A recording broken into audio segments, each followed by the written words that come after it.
Semester মানে আপনি পাশ কি এই 47-এর আগে করবেন? যদি করে থাকেন তাহলে আমি যেটা বলবো সেটা হচ্ছে আপনাদের জন্য নভেম্বরে যদি সার্কুলার প্রকাশিত হয়, আপনারা টাইম পাবেন সম্ভবত ডিসেম্বরের 30 তারিখ পর্যন্ত হচ্ছে অ্যাপ্লাই এর টাইম থাকে। আপনাদের সব পরীক্ষা যদি ডিসেম্বরের মধ্যে শেষ হয়ে যায়, ডিসেম্বর 30-এর মধ্যে বা যতদিন পর্যন্ত আপনাদের অ্যাপ্লিকেশনের লাস্ট ডেট থাকে আর কি, আপনার সবাই পরীক্ষাতে অংশগ্রহণ করতে পারবেন। আবার যদি ধরেন যে পরীক্ষা বাকি আছে, ওই সময় কিন্তু আপনাদের অ্যাপিয়ার দিয়ে অ্যাপ্লিকেশন করার ক্ষেত্রে কিছু বিষয় থাকে। অ্যাপিয়ারের কথাটা আমরা আজকে বিশাল আলোচনা না করি, ক্লাস অনেক লম্বা হয়ে যাবে আর কি। অ্যাপিয়ারের ব্যাপারটা হচ্ছে আপনার সব পরীক্ষা শেষ হতে হবে, সব পরীক্ষা, হ্যাঁ। তো তখনই শুধুমাত্র আপনি অ্যাপিয়ার পাবেন, কারণ এই 41-এ কিন্তু একটা ঘটনা ঘটছিল যে অ্যাপিয়ার দিয়ে পরীক্ষা দিচ্ছে, বাট তার হচ্ছে যে ওই পরীক্ষাটা আসলে শেষ হয় নাই। তো সেটা যে পরীক্ষায় হোক না কেন, সেটা আপনার হচ্ছে লিখিত পরীক্ষা হোক, সেটা আপনার ভাইবা পরীক্ষা হোক, সেটা আপনার হচ্ছে সেশনাল পরীক্ষা হোক, যে পরীক্ষায় হোক না কেন, পরীক্ষা বাকি থাকলে কিন্তু ওটা অ্যাপিয়ার হবে না। এবারের সিচুয়েশন আমরা যেটা বুঝলাম আর কি। ইন দ্যাট কেস আপনি যদি হচ্ছে ভাইভাতে অ্যাটেন্ড করেন এবং আপনি যদি রেকমেন্ডেড হয়ে যান একবার, এবং এটা যদি ধরা পড়ে, আপনাকে কিন্তু ওই বিসিএস ও এক্সপেল করে দিবে, পরের বিসিএস গুলোতে আপনি যদি চান্স পেয়ে থাকেন সেখানেও এক্সপেল করে দিবে। তো এই রিস্কটা কেউ নেন না। পরীক্ষা শেষ হলেই শুধুমাত্র, সব পরীক্ষা শেষ হলে শুধুমাত্র হচ্ছে ইয়া করবেন আর কি।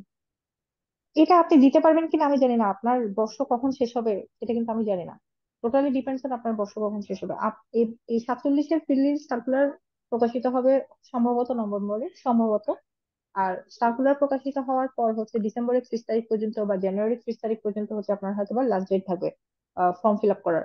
তো ফর্ম ফিল আপ করার লাস্ট ডেটের মধ্যে যদি আপনার সবগুলো পরীক্ষা শেষ হয়ে যায়, রেজাল্ট প্রকাশিত হতে হবে না। পরীক্ষা যদি শেষ হয়ে যায় তাহলে শুধুমাত্র আপনি ফর্ম ফিল আপ করতে পারবেন, আর না হলে পারবেন না। এটাই হচ্ছে মেইন কথা, ঠিক আছে? আচ্ছা। আর মনে হয় কারো কোনো প্রশ্ন নাই, আমরা শুরু করে দিই। স্যাম, তুমি স্টার্ট করে দাও। আচ্ছা, ঠিক আছে, ধন্যবাদ। তো অ্যাজ আই সেড, আমাদের এই ক্লাসটা বেশ ছোট এবং কনসাইজ একটা ক্লাস হতে যাচ্ছে। যদিও অ্যানাউন্স করা ছিল যে আমরা নাউন প্রোনাউন ইত্যাদি জিনিস একটু দেখবো, প্লাস প্রিভিয়াস কোশ্চেন অ্যানালাইসিস করবো, বাট দেন আই থট আমাদের নাউন প্রোনাউন ইত্যাদি সম্পর্কে জ্ঞান দেওয়ার চেয়ে যেটা বেশি ইম্পর্টেন্ট সেটা হচ্ছে আপনাদেরকে একটা রিয়ালিটি চেক দেওয়া। সেই রিয়ালিটি চেকটা কি? সেটা হচ্ছে ইংরেজি গ্রামার যে আমরা একটা কম্পিটিটিভ এক্সামের জন্য পড়তেছি, এটা কতটুকু দরকার বা কতটুকু বেদরকার, এটা কতটুকু কঠিন কতটুকু সহজ। আমার মনে হয় এটা সম্পর্কে একটা রিয়েলিটি চেক দরকার। এবং সেই রিয়েলিটি চেকটা দেওয়ার পরে আমি জাস্ট আপনাদের সাথে বেশ কিছুক্ষণ ডিসকাস করব যে আসলে পড়তে কিভাবে হবে। কি পড়তে হবে সেটা তো আমরা কম বেশি বলেই দিব আমাদের ক্লাসগুলোতে, কিন্তু আমার মনে হয় কি পড়তে হবে তার চেয়ে বেশি ইম্পর্টেন্ট হচ্ছে কিভাবে পড়তে হবে সেটা একটু বোঝা। তো বেশি দেরি না করে ক্লাসটা আমি শুরু করে দিচ্ছি। আমাদের বিসিএস আগের প্রিলিমিনারি গুলাতে আমরা দেখেছি যে ইংরেজিতে 35 মার্কস থাকে, 20 মার্ক থাকে গ্রামার থেকে, আর 15 মার্ক থাকে সাহিত্য থেকে। তো এটা হচ্ছে ইংরেজি ল্যাঙ্গুয়েজে 20 মার্কের সিলেবাস। তো মজার ব্যাপার হচ্ছে 46 বিসিএস প্রিলিমিনারিতে এই প্যাটার্নটা কিন্তু ব্রেক হয়েছে। সাহিত্য থেকে কিন্তু 15 মার্ক আসে নাই। ইংরেজি সাহিত্য থেকে 15 না এসে 10 এসেছে, which puts even more emphasis on English grammar. তো ইংলিশ গ্রামারের কোন কোন টপিক গুলো আছে জাস্ট আমি একটু রিডিং পড়ে যাচ্ছি। ঠিক আছে, একটু রিডিং পড়ে যাচ্ছি, জাস্ট সিলেবাসটা একটু রিডিং পড়ে যাচ্ছি। এর পরের পার্টটা ইম্পর্টেন্ট, যেখানে আমরা দেখাবো যে কোন টপিক থেকে কোন বছর কয়টা প্রশ্ন এসেছে। তো একটু খেয়াল করেন, প্রথমে হচ্ছে পার্টস অফ স্পিচ। আমি যদি একটা দাগ টানি, এই বাম পাশে পুরোটাই হচ্ছে পার্টস অফ স্পিচ। ঠিক আছে, পার্টস অফ স্পিচ কেন খুব গুরুত্বপূর্ণ? কারণ আমি যদি আপনাকে জিজ্ঞেস করি যে নাউন থেকে কত আসে, কয় মার্ক আসে, এটা একটু অ্যান্সার করাটা। প্রোনাউন থেকে কয় মার্ক আসে, হয়তো অত বেশি আসে না। অ্যাডজেক্টিভ অ্যাডভার্ব থেকে কয় মার্ক আসে, হ্যাঁ মোটামুটি আসে। ফ্রেজ ক্লজ আসে, ভার্ব একটু একটু আসে।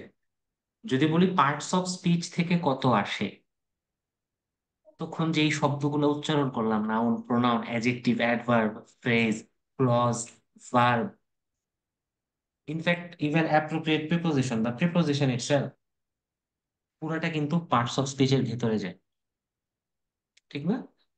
ক্লাস 3-তে আমরা প্রথমবার পড়েছিলাম যে সেন্টেন্সের অন্তর্গত প্রত্যেকটি শব্দকেই পার্টস অফ স্পিচ বলে।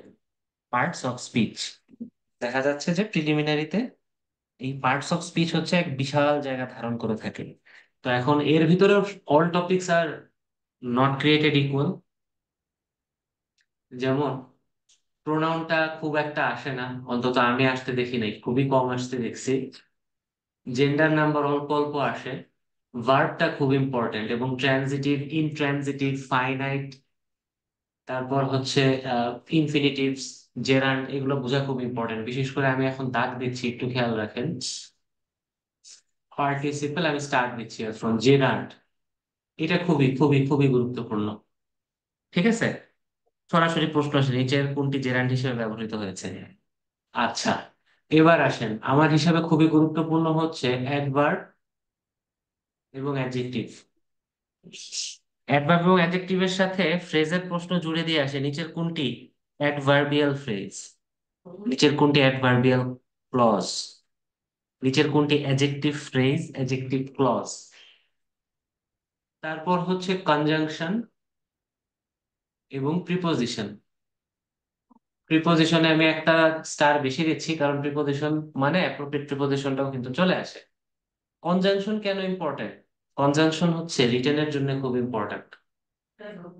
কনজাংশন রিটেনের জন্য খুব ইম্পর্টেন্ট। আপনি রিটেনে যখন কোনো একটা বাক্য লিখতে যাবেন, আপনার যদি কনজাংশনের ব্যবহার সম্পর্কে ভালো ধারণা না থাকে, there is a very good chance যে আপনি যে বাক্যগুলো লিখছেন, বাক্যগুলো আসলে খুব একটা প্রাঞ্জল বা স্মৃতিমধুর হবে না। ঠিক আছে, এখন প্রশ্ন হচ্ছে যে হ্যাঁ ভাইয়া, অনেকগুলা টিক চিহ্ন দিলেন, অনেকগুলা স্টার দিলেন, বাট এটার আসলে অ্যানালাইসিসটা কি? কোনটা থেকে কয়টা প্রশ্ন আসে? কোয়ান্টিটেটিভ অ্যানালাইসিসটা কি? আচ্ছা, আমি একটু অ্যাডমিট করে দিই। আমার আমি সিকিউরিটি দিকে ওয়েটিং রুমটা অফ রাখি। ও, enable waiting room always on থাকা, আচ্ছা সমস্যা নেই। ঠিক আছে, তো আমাদের পরের পার্টটা একটু আলোচনা করি, তারপর আমি আপনাদের নম্বর ওয়াইজ দেখানো শুরু করে দেব। তো দেখেন, সি নাম্বারে ক্লজ, সবসময় মনে রাখবেন যে এটা, এই ক্লজের পুরো টপিকটা অনেক অনেক অনেক বেশি ইম্পর্টেন্ট। আমি পুরো টপিকের উপর দুটো স্টার দিতে চাই। অনেক বেশি ইম্পর্টেন্ট এবং অনেক বেশি কনফিউজিং। ঠিক আছে, তারপর আসে হচ্ছে কারেকশনস, এবং আমার মনে হয় এই জিনিসটা মানুষ ভুল করে সবচেয়ে বেশি।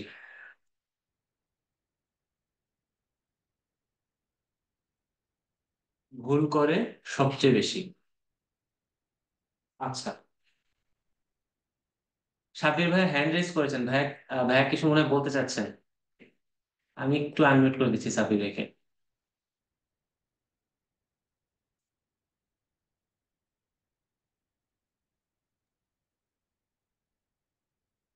হ্যাঁ সাব্বির ভাই প্লিজ।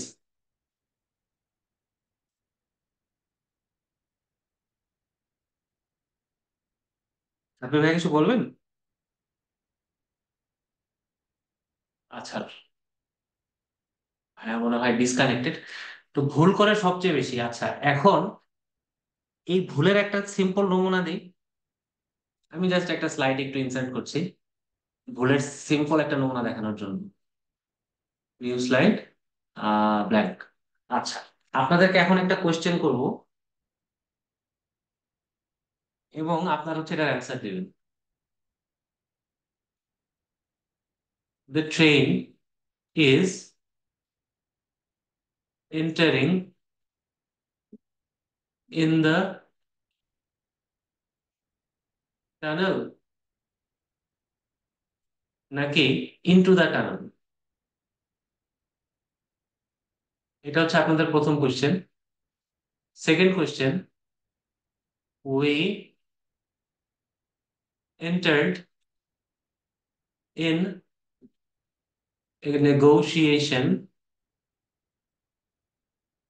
With them. প্রশ্ন হচ্ছে এটা কি ইন এ নেগোশিয়েশন নাকি ইনটু নেগোশিয়েশন? আমার মনে হয় আমি একটু ভিন্ন কালিতে একটু মার্ক করে দিই। ধরেন প্রথম প্রশ্নে আমি জাস্ট এ বি মার্ক করে দিই, আপনারা শুধু একটু কমেন্ট করবেন কষ্ট করে আপনাদের কাছে কোনটা অ্যান্সার মনে হয়, ঠিক আছে? ধরুন এন্টারিং ইন, এটাকে আমি বলছি অপশন এ, আর ইনটু এটাকে বলছি অপশন বি। সেম এখানে এন্টার ইন এটা হচ্ছে অপশন এ, আর এন্টার ইনটু এটাকে বলছি অপশন বি। সো জাস্ট আমি 10 সেকেন্ড বা 20 সেকেন্ড সময় দেবো, আপনারা একটু বলেন অ্যান্সার কি হতে পারে।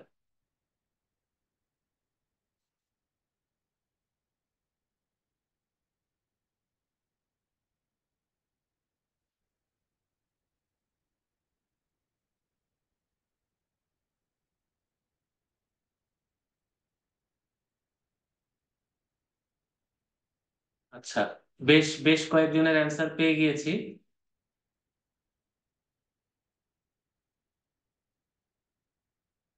যতজনের অ্যান্সার পেলাম তার মধ্যে সঠিক অ্যান্সার দিয়েছেন তিনজন। তিনজন না, আড়াইজন বলতে পারি। দুইজন হচ্ছে দুইটা অ্যান্সারই সঠিক দিয়েছেন, একজন হচ্ছে প্রথমটার অ্যান্সার দেননি, দ্বিতীয়টার অ্যান্সার দিয়েছেন। সঠিক উত্তর হচ্ছে, এটা কিন্তু পরীক্ষায় আসবে বা খুব ইম্পর্টেন্ট, এটা না জানলে একদম প্রিলিমিনারি প্রিপারেশন ব্যর্থ এরকম না, জাস্ট একটু আপনাদেরকে দেখানোর জন্য দেখানো। প্রথমটার অ্যান্সার হবে এন্টারিং ইন, এবং দ্বিতীয়টার অ্যান্সার হবে এন্টারিং ইনটু। তো এখন দেখেন, যারা entering into the tunnel R entering in a negotiation বলেছেন তাদের মাথাটা কিভাবে কাজ করেছে, আর থট প্রসেসটা কি ছিল একটু চিন্তা করি। নর্মালি আমাদের মাথায় এভাবে কাজ করে যে এন্টারিং ইনটু দ্য টানেল, হ্যাঁ আমি তো টানেলের ভিতরে ঢুকতেছি, ঠিক না?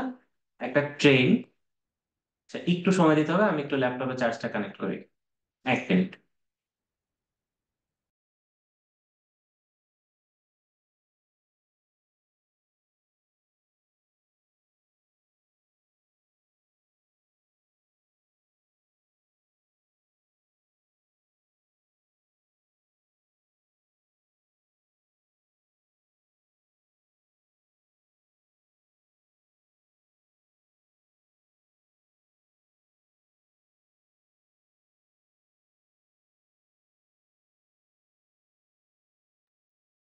ওকে, চলে আসলাম। সো যেটা বলতেছিলাম, আমাদের আসলে থট প্রসেসটা কিভাবে কাজ করে, যে ওকে ফাইন, একটা টানেল মানে একটা গুহা, হ্যাঁ, বা একটা রাস্তা, পাহাড়ের ভেতর দিয়ে একটা রাস্তা।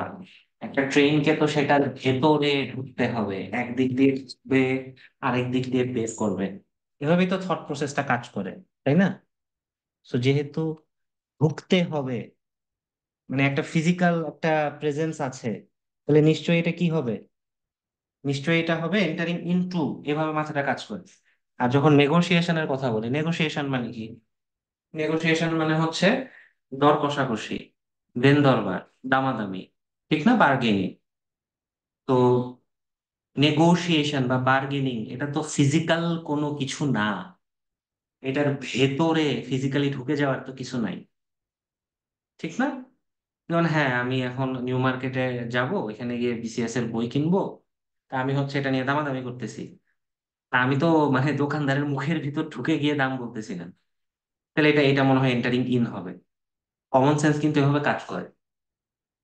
বাট এইখানে একটা জিনিস আপনাদের মানে মাথায় রাখতে হবে, এই আপনারা যেমন কমন সেন্স দিয়ে ভাবতেছেন এরকম এরকম হতে পারে, টিচাররাও কিন্তু বুঝে যে ছাত্ররা কমন সেন্স দিয়ে অনেক কিছু দাগায় ফেলতে পারে। তো এই কারণেই কমন সেন্স খাটানো ভালো বুদ্ধি নয়, ঠিক আছে? এটা একটু মনে রাখবেন, এই অন্তত ইংরেজির ক্ষেত্রে, অন্তত ইংরেজির ক্ষেত্রে। কারণ আপনি কমন সেন্স থেকে যেটা ভেবেছেন, আসলে এই প্রশ্নের অ্যান্সার এক্স্যাক্টলি তার অপোজিট। যখন আপনি ফিজিক্যাল কোনো একটা স্পেসে প্রবেশ করছেন তখন আপনি ইনটু ব্যবহার করবেন না, তখন হয় আপনি ইন ব্যবহার করবেন অথবা আপনি কিছুই ব্যবহার করবেন না। যেমন the train is entering the tunnel, এটা কিন্তু পারফেক্টলি ফাইন, এটা নিয়ে কোনো সমস্যা নেই। Train is entering the tunnel সেন্টেন্সটা কিন্তু কারেক্ট, অথবা এন্টারিং ইন দ্য টানেল সেন্টেন্সটা correct, entering in to the tunnel সেন্টেন্সটা ভুল। তো দেখেন কমন সেন্সে আপনি যা ভেবেছিলেন অ্যান্সার হচ্ছে টোটাল তার উল্টা। একইভাবে we entered in a negotiation, না we entered into a negotiation, এখানেও আপনি যেটা কমন সেন্সে ভেবেছিলেন ইন হবে, আসলে উত্তরটা হবে ইনটু। সুতরাং ইংলিশে আসলে কমন সেন্স খাটানো সবসময় ভালো বুদ্ধি না। হ্যাঁ, 9-10-এ হয়তো কমন সেন্স দিয়ে অনেক কিছু মিলে যেত। 9-10-এ যেমন আমরা ইংলিশ ফার্স্ট পেপার পড়ি বা সেকেন্ড পেপার পড়ি, সেখানে ট্রু ফলস থাকতো, ফিল ইন দ্য ব্ল্যাঙ্কস থাকতো, সেন্টেন্স কারেকশন থাকতো, সেখানে গ্রামার আইটেম গুলো খুব সহজে কমন সেন্স দিয়ে মিলে যেত। কিন্তু বিসিএস এ সেটা হবে না, কারণ বিসিএস এ যে ধরনের টিচাররা প্রশ্ন করে তারা কিন্তু কোনো না কোনো ইউনিভার্সিটির টিচার, এবং তারাও জানে যে তাদের ছাত্ররা কিভাবে কমন সেন্স দিয়ে অ্যান্সার করার চেষ্টা করে, ফাঁকি মারে। সুতরাং এভাবে করলে কিন্তু আটকে যাবেন। আচ্ছা আসেন, বেশি ভয় না দেখায় আমরা তাহলে একটু পরের পার্টে যাই। পরের পার্টে কি আছে? Sentence transformations. প্রথমে হচ্ছে এখানে সিম্পল, কমপ্লেক্স, কম্পাউন্ড। আমার মনে হয় এটা নিয়ে আসলে তেমন কিছু বলার নেই, এগুলো ছোটবেলার জিনিস। অ্যাক্টিভ ভয়েস, প্যাসিভ ভয়েস, এটাও ছোটবেলার জিনিস। কম্পারেটিভ, সুপারলেটিভ, এটাও ছোটবেলার জিনিস। তাহলে আপনার মনে হইতে পারে যে সবকিছু যেহেতু ভাইয়া ছোটবেলার জিনিস, এগুলো তো তাহলে আমার না পড়ে পারা উচিত। বাট সবসময় মনে রাখবেন, যেটা আগের পেজে বলছি, ইংরেজিতে কখনো কমন সেন্স খাটাবেন না। ঠিক আছে? এটা কিন্তু ইংলিশ ল্যাঙ্গুয়েজ না, ইংলিশ গ্রামার। এবং গ্রামার কি? গ্রামার হচ্ছে ব্যাকরণ। ব্যাকরণ মানে গণিতের মতোই স্ট্রিক্ট, গণিতের মতোই লজিক্যাল। ঠিক আছে? ও কিন্তু নিয়ম মেনে চলে। আচ্ছা, ফাইনালি হচ্ছে মিনিংস, সিনোনিমস, অ্যান্টোনিমস, স্পেলিংস। এই চারটা এমন জিনিস, এই চারটা আমি কখনোই প্রিপারেশন নেইনি। এই চারটা আমি প্রিপারেশন নেই নাই। আমি প্রেপ নেইনি। কেন নেইনি? এটা কি মানে খুব সহজ ছিল বা খুব কঠিন ছিল? আসলে কিছুই না, আমি খুব অলস ছিলাম। আমি প্রেপ নেইনি, এবং এটা অ্যাকচুয়ালি খারাপ বুদ্ধি। কেন খারাপ বুদ্ধি কেউ কি বলতে পারবেন? একটু কমেন্ট করেন তো, কেন এটা খারাপ বুদ্ধি? মিনিং, সিনোনিম, অ্যান্টোনিম, স্পেলিং, এটা বাদ দেওয়া কেন খারাপ বুদ্ধি? কারণ হচ্ছে, আপনারা রিটেন প্রশ্ন যদি কেউ দেখে থাকেন, এই আইটেম গুলা কিন্তু হুবহু রিটেনে আসে, একদম হুবহু। আপনাকে প্যাসেজ থেকে 5টা বা 10টা বাক্য দিয়ে দিবে, মানে সরি, বাক্য বলতেছি, 5টা বা 10টা শব্দ দিয়ে দিবে। বলবে যে এই 5টা শব্দের অ্যান্টোনিম দিয়ে 5টা বাক্য রচনা করো, বা এই 10টা শব্দের সিনোনিম দিয়ে 10টা বাক্য রচনা করো। বুঝতেছেন? তো আমি এটা প্রেপ নেই নাই, কিন্তু এটা খুবই খারাপ বুদ্ধি ছিল, এটা অবশ্যই আমার করা উচিত ছিল। এটা আমার রিটেনের সময় আলাদা করে পড়তে হয়েছে। ঠিক আছে? তখন আমাকে কেউ বলে দেয় নাই যে আচ্ছা ভাই, এটা কিন্তু তুমি রিটেনে ধরা খাবা, এখন কিন্তু একটু ভালো মতো পড়ো। আচ্ছা, এবার হচ্ছে use of words as various parts of speech. এটা খুব ইম্পর্টেন্ট। এটা অ্যাজ এ হোল আপনার লেখার হাতকে ভালো করে। আপনি যদি এই অ্যাবিলিটি থাকে যে আপনাকে একটা শব্দ আমি দিলাম, সাপোজ একটা ভার্ব দিলাম, বললাম এই ভার্বের নাউনটা কি, আপনি যদি সেই নাউনটা বলতে পারেন, এটা হচ্ছে আপনার লেখার হাত ভালো করবে। দেখবেন যে I eat rice, I go to school, এরকম সিম্পল সিম্পল সেন্টেন্স আর বের হবে না হাত দিয়ে। তখন আপনি সুন্দর করে সাজিয়ে গুছিয়ে লিখতে পারবেন, I am in the process of eating. ঠিক আছে? মানে একটা ভারী ভাব, গাম্ভীর্যপূর্ণ ভাব নিতে পারবেন। তো এই পার্টটাও মানে লেখার হাত ভালো করার জন্য অনেক বেশি ইম্পর্টেন্ট। হাউএভার পরে হচ্ছে কম্পোজিশন। এখানে যাচ্ছেন, এখানে আসলে পড়ার কিছু নাই, জাস্ট কয়েকটা এমসিকিউ এখানে মুখস্থ রাখতে হয়, তাইলে হয়ে যায়। আমি অনেক সময় নিয়ে নিছি, এখন হচ্ছে আমি একটু ইসে চলে যাই, কোশ্চেন অ্যানালাইসিসে চলে যাই। কোশ্চেন অ্যানালাইসিসে একেবারে 35 থেকে 45 পর্যন্ত সবগুলো প্রশ্ন দিয়ে দিছে। হাউএভার 46-এর প্রশ্নগুলো খুব সঙ্গত কারণেই মিসিং, কারণ 46-এ কিন্তু প্যাটার্ন ব্রেক হয়েছিল। তা আমি আপনাদেরকে বলবো, মোটামুটি ভাবে, আমার মনে হয় মোটামুটি ভাবে আপনারা লাস্ট 3টা বিসিএস এর দিকে একটু নজর দেন। ঠিক আছে? আপনারা শুধু এখানে নজর দেন। দেখেন তো, 43, 44, 45, এখানে কোন জিনিসটা স্ট্যান্ড আউট করতেছে? একদম নিচে দেখেন, প্রিপোজিশন এবং অ্যাপ্রোপ্রিয়েট প্রিপোজিশন স্ট্যান্ড আউট করতেছে। ঠিক আছে? এটা বর্তমানে অনেক বেশি আসতেছে। এবং অ্যাকচুয়ালি অ্যাপ্রোপ্রিয়েট প্রিপোজিশন জানা খুব ইম্পর্টেন্ট, বিকজ আদারওয়াইজ আপনার রিটেন লেখার মধ্যে কোনো সৌন্দর্য থাকবে না। ঠিক আছে? রিটেন লেখার মধ্যে কোনো সৌন্দর্য থাকবে না। আপনি যখন লিখবেন যে everyone has to take care of his own deeds, এটা কিন্তু সুন্দর না। প্রত্যেকে তার নিজের কাজ দেখে রাখতে হবে, এরকম হয়ে গেল। এখানে আপনি লিখলেন everyone has two account for their own deeds. প্রত্যেককে তার নিজ নিজ কাজের জন্য জবাবদিহি করতে হবে, কিন্তু অর্থই চেঞ্জ হয়ে যায়। অ্যাকাউন্টের পর যে ফর হবে, অ্যাকাউন্টের পর ফর বসাইলে যে সেটা অ্যাপ্রোপ্রিয়েট প্রিপজিশনের নিয়ম অনুযায়ী জবাবদিহিতা হয়, এটা যদি বস না জানেন, তাহলে কিন্তু আপনি কখনোই সুন্দর জিনিসটা লিখতে পারবেন না। বুঝেন নাই? আপনি ধরেন লেখলেন,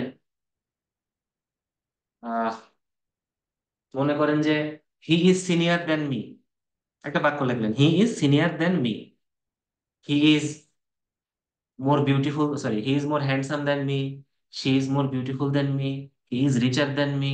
সবকিছু দেন দেন দেন লেখেন, আপনি লিখলেন যে he is senior then me. বলেন তো, হি ইজ সিনিয়র দেন মি বাক্যটা কি সঠিক না বেঠিক? জাস্ট একটু কমেন্ট করেন, হি ইজ।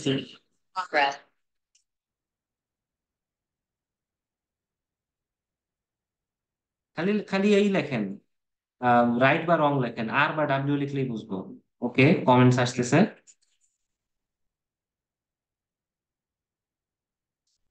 ভেরি গুড, অনেকেই ধরতে পারছেন, এটা কিন্তু wrong. He is senior to me. এখন মনে করেন আপনি পরীক্ষার হলে লিখলেন যে he is senior then me. আপনার এই খাতাটা যখন রিটেনে প্রফেসর দেখবে, সে কিন্তু মানে সেখানে ইমপ্রেশনটা ডাউন হয়ে যাবে। মনে হবে যে এই ছেলে তো বা এই মেয়ে তো আসলে বেসিক জানে না। ঠিক আছে, তো যাই হোক, আমি একটু আবার পরের পেজে যাই। দেখেন তো এইখানে কোনো জিনিস স্ট্যান্ড আউট করে কিনা। ফ্রেজ এন্ড ইডিয়মস, একদম সেকেন্ড পার্ট। আমি ঘুরে ফিরে বলবো ভাই, আপনার এই 35 পর্যন্ত দেখতে হবে না, আপনি শুধু লাস্ট তিনটা বিসিএস দেখেন। ঠিক আছে, নজর দিন।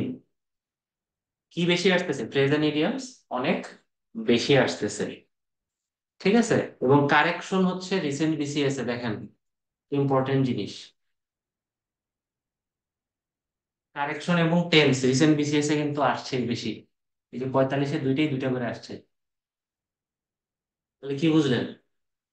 এখন দেখেন, এই যে যেই টপিক গুলা নিয়ে কথা হচ্ছে, সবই কিন্তু আপনাদের ক্লাস 8, 9, 10-এর টপিক। একেবারে খোদার কসম, সবগুলো 8, 9, 10-এর টপিক। একটু বুকে হাত রেখে বলেন তো, ক্লাস 6-এ কি চৌধুরী এন্ড হোসেনের বইয়ে আপনারা টেন্স পড়েননি? বলেন, মানে চৌধুরী হোসেনের বইয়ে টেন্স পড়ছেন না মোটামুটি মোরলেস সবাই? এবং টেন্স কিন্তু ক্লাস 6-এর জিনিস। ভয়েস আমার মনে আছে, আমি পড়ছি ক্লাস 7-এ, active voice, passive voice.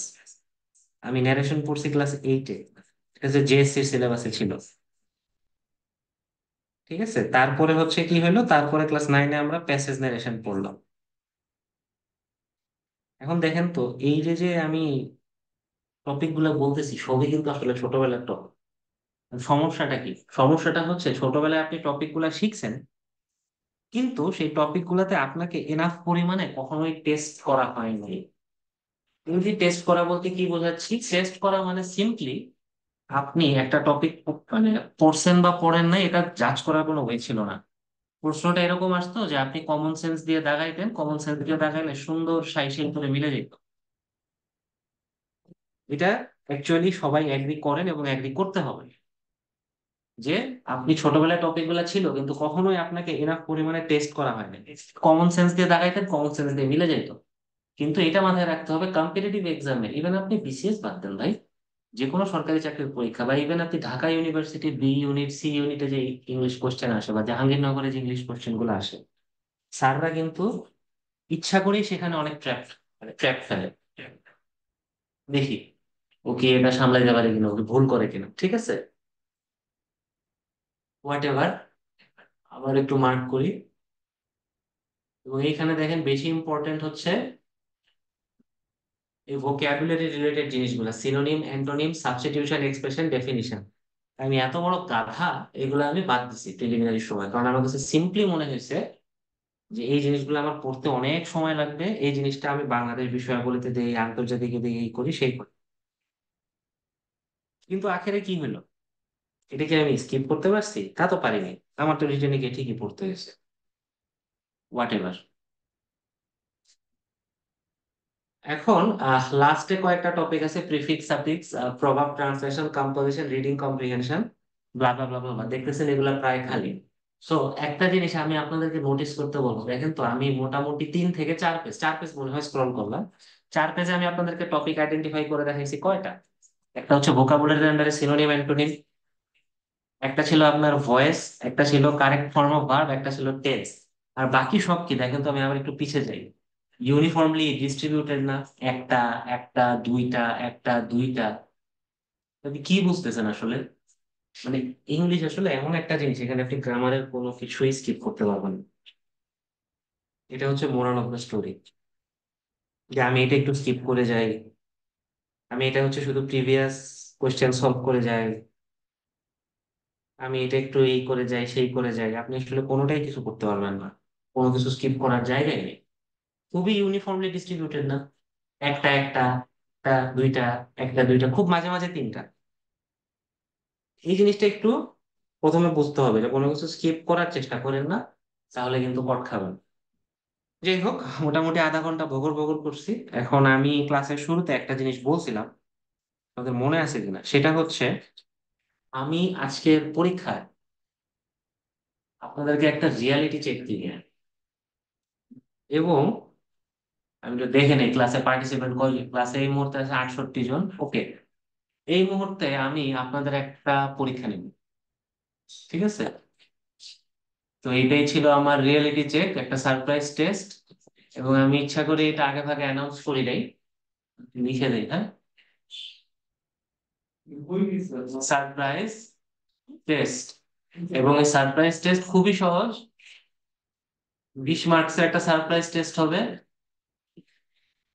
Two test your basic grasp of English. Okay, এই 20 মার্কের প্রশ্ন আমি আমি আসলে দাবি করব না যে আমি প্রিভিয়াস কোয়েশ্চেন ঘেটে প্রশ্নগুলো বানাইছি, আমি হচ্ছে বিভিন্ন জবের এক্সামের জন্য ইম্পর্টেন্ট টপিক কভার করার উদ্দেশ্যে প্রশ্নগুলো বানাইছি, এই সেই কিছুই না। আমি খুবই র্যান্ডমলি 20টা কোয়েশ্চেন ক্রিয়েট করছি, এবং আমার একমাত্র টার্গেট হচ্ছে আপনাদের বেসিক গ্রাস্পটা দেখা। তো এখানে ভয় পাওয়ার কিছু নেই। আপনাদের যে মার্ক সেটা আমরা কোথাও ফ্ল্যাশ করবো না, তারা শুধু নিজেরা নিজেদের মার্কই দেখবেন। এবং to top it off, 15 minute সময়, 15 মিনিট পর আমি হচ্ছে কোশ্চেনটা আপনাদের সামনে পুরোটা সলভ করে দিব, ঠিক আছে? এগেইন, আমি কিন্তু আজকে আপনাদের ক্লাসে কিছু শিখাইতেছি না, কিছু পড়াইতেছি না। লেখাপড়া আমরা সবকিছু পরে করব, ঠিক আছে? Time 15 minutes, up to 11:02 PM, হ্যাঁ? লেখাপড়া আমাদের কোর্সে হইতে থাকবে। আমাদের কোর্স তো অনেক লম্বা কোর্স।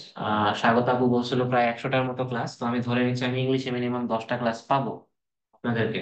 তো ইংলিশ আমি খুবই স্লোলি পড়াবো, এবং যেহেতু আমি অনেক সময় নিয়ে পরবর্তীতে ইংলিশ পড়াবো, আপাতত তাহলে আমি আর কিছু পড়াচ্ছি না, এখন আমি একটা টেস্ট নিব। আজকে আমার মূল টার্গেট হচ্ছে আপনাদেরকে দেখানো যে পড়তে কিভাবে হয়।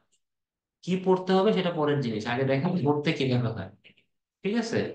তো যখন আমি হচ্ছে টেস্টের অ্যানাউন্সমেন্ট দিছিলাম, তখন ক্লাসে পার্টিসিপেন্ট ছিল 68। এই মুহূর্তে পার্টিসিপেন্ট 65। তো 3 জন অ্যাকচুয়ালি চলে গিয়েছেন, সমস্যা নেই। আমি হচ্ছে এই যে লিঙ্কটা দিয়ে দিলাম। 10টা বেজে 46 মিনিট, আপনারা পরীক্ষাটা শুরু করেন।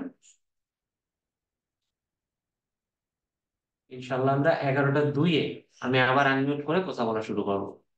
15 মিনিট এক্সাম, ক্লাসে থাকেন, লিভ নিয়েন না।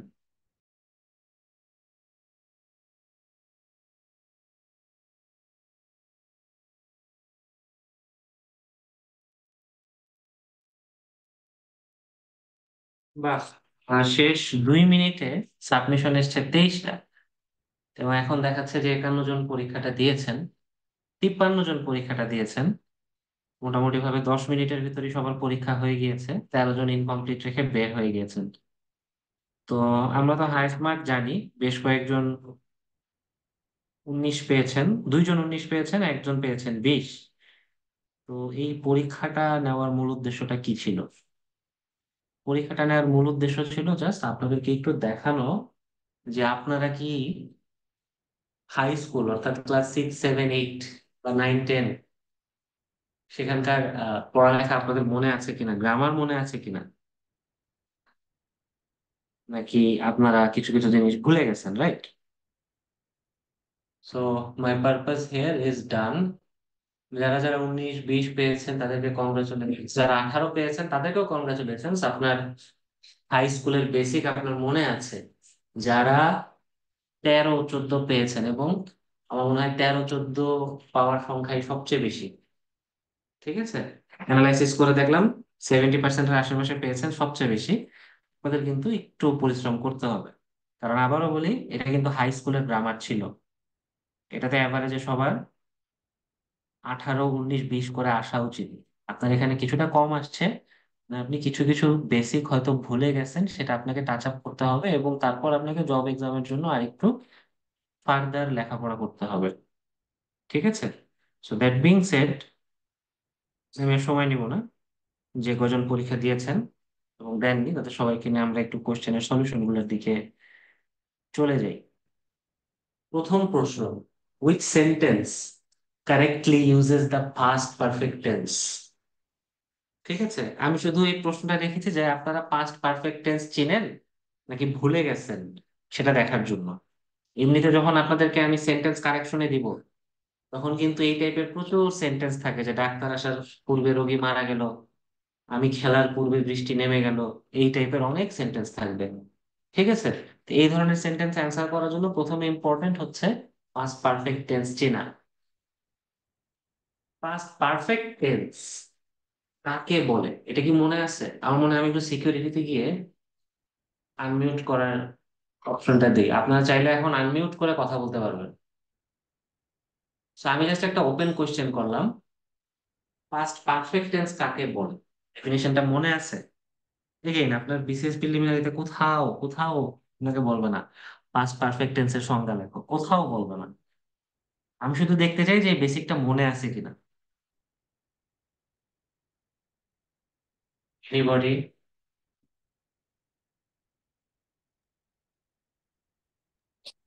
পাস্ট পারফেক্ট টেন্স শাহরিয়ার ভাই বলতে পারবেন মনে হচ্ছে। শাহরিয়ার ভাই একটু বলেন তো তাহলে সবার উদ্দেশ্যে।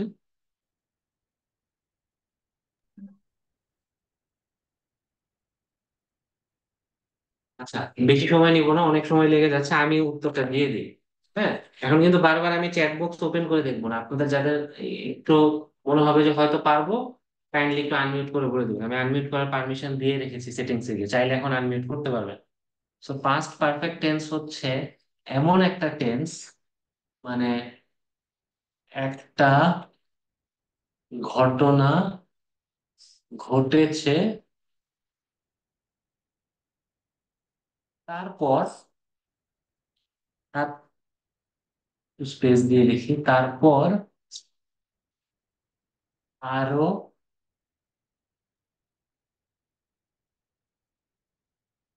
কিছু ঘটেছে। এটা হচ্ছে পাস্ট পারফেক্ট টেন্স, যে একটা ঘটনা ঘটেছে তারপরে আরো কিছু ঘটেছে, এটা হচ্ছে পাস্ট পারফেক্ট টেন্স, ঠিক আছে। তারপরে আরো কিছু। সো দেখেন, যদি এটা কেউ ভালো মতো বুঝেন ডেফিনিশনটা, তাহলে বলেন তো, ডাক্তার আসার আগে যদি রোগী মারা যায় তাহলে কোনটা পারফেক্ট? ডাক্তার আসার আগে রোগী মারা গেছে, তাহলে আগে রোগী মারা গেছে, তারপরে অনেক ঘটনা ঘটছে, তাহলে অবশ্যই প্রথমটা হচ্ছে পাস্ট পারফেক্ট। রোগী মারা যাওয়াটা পাস্ট পারফেক্ট। এখন বলেন তো ডাক্তার আসাটা কি, কোন টেন্স? বা যে জিনিসটা পরে ঘটে সেটা কোন টেন্স? কেউ একটু ভাই সাহস করে আনমিউট করে বলেন তো। Past indefinite. Very good, very good. তো দেখেন আপনার সেকেন্ড পার্টটা অবশ্যই, এই যে তারপরে যেটা ঘটছে এটা হচ্ছে পাস্ট ইনডেফিনিট, ঠিক আছে। তো আমি শত শত এমসিকিউ সলভ করলাম, কিন্তু আমি আসলে রুলটা বুঝি না, আসলে তাহলে লাভ নেই, বুঝছেন। সো এনিওয়ে, এটার অ্যান্সার কি? Which sentence correctly uses the past perfect tense?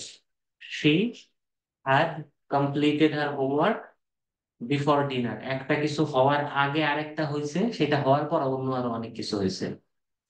Has completed, এটা হচ্ছে প্রেজেন্ট পারফেক্ট, প্রেজেন্ট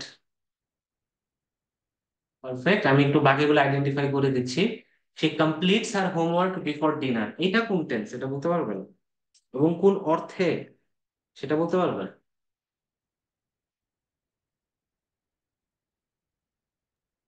ঠান্ডা মাথায় সবসময় মাথায় রাখতে হবে, যখন অভ্যাস বশত কোনো কাজ বোঝানো হয় যে এটাই নর্মাল অভ্যাস, এটাই নিয়মিত হয়, এটা হচ্ছে প্রেজেন্ট ইনডেফিনিট, যেটা এমনি হয়। এটা কি? এটা হচ্ছে অভ্যাস বশত। ঠিক আছে, শি উইল হ্যাভ কমপ্লিটেড, এটা এটা তাহলে কি? এটা হচ্ছে ফিউচার পারফেক্ট। তাহলে আমি এখানে সময় ক্ষেপণ বলবো না,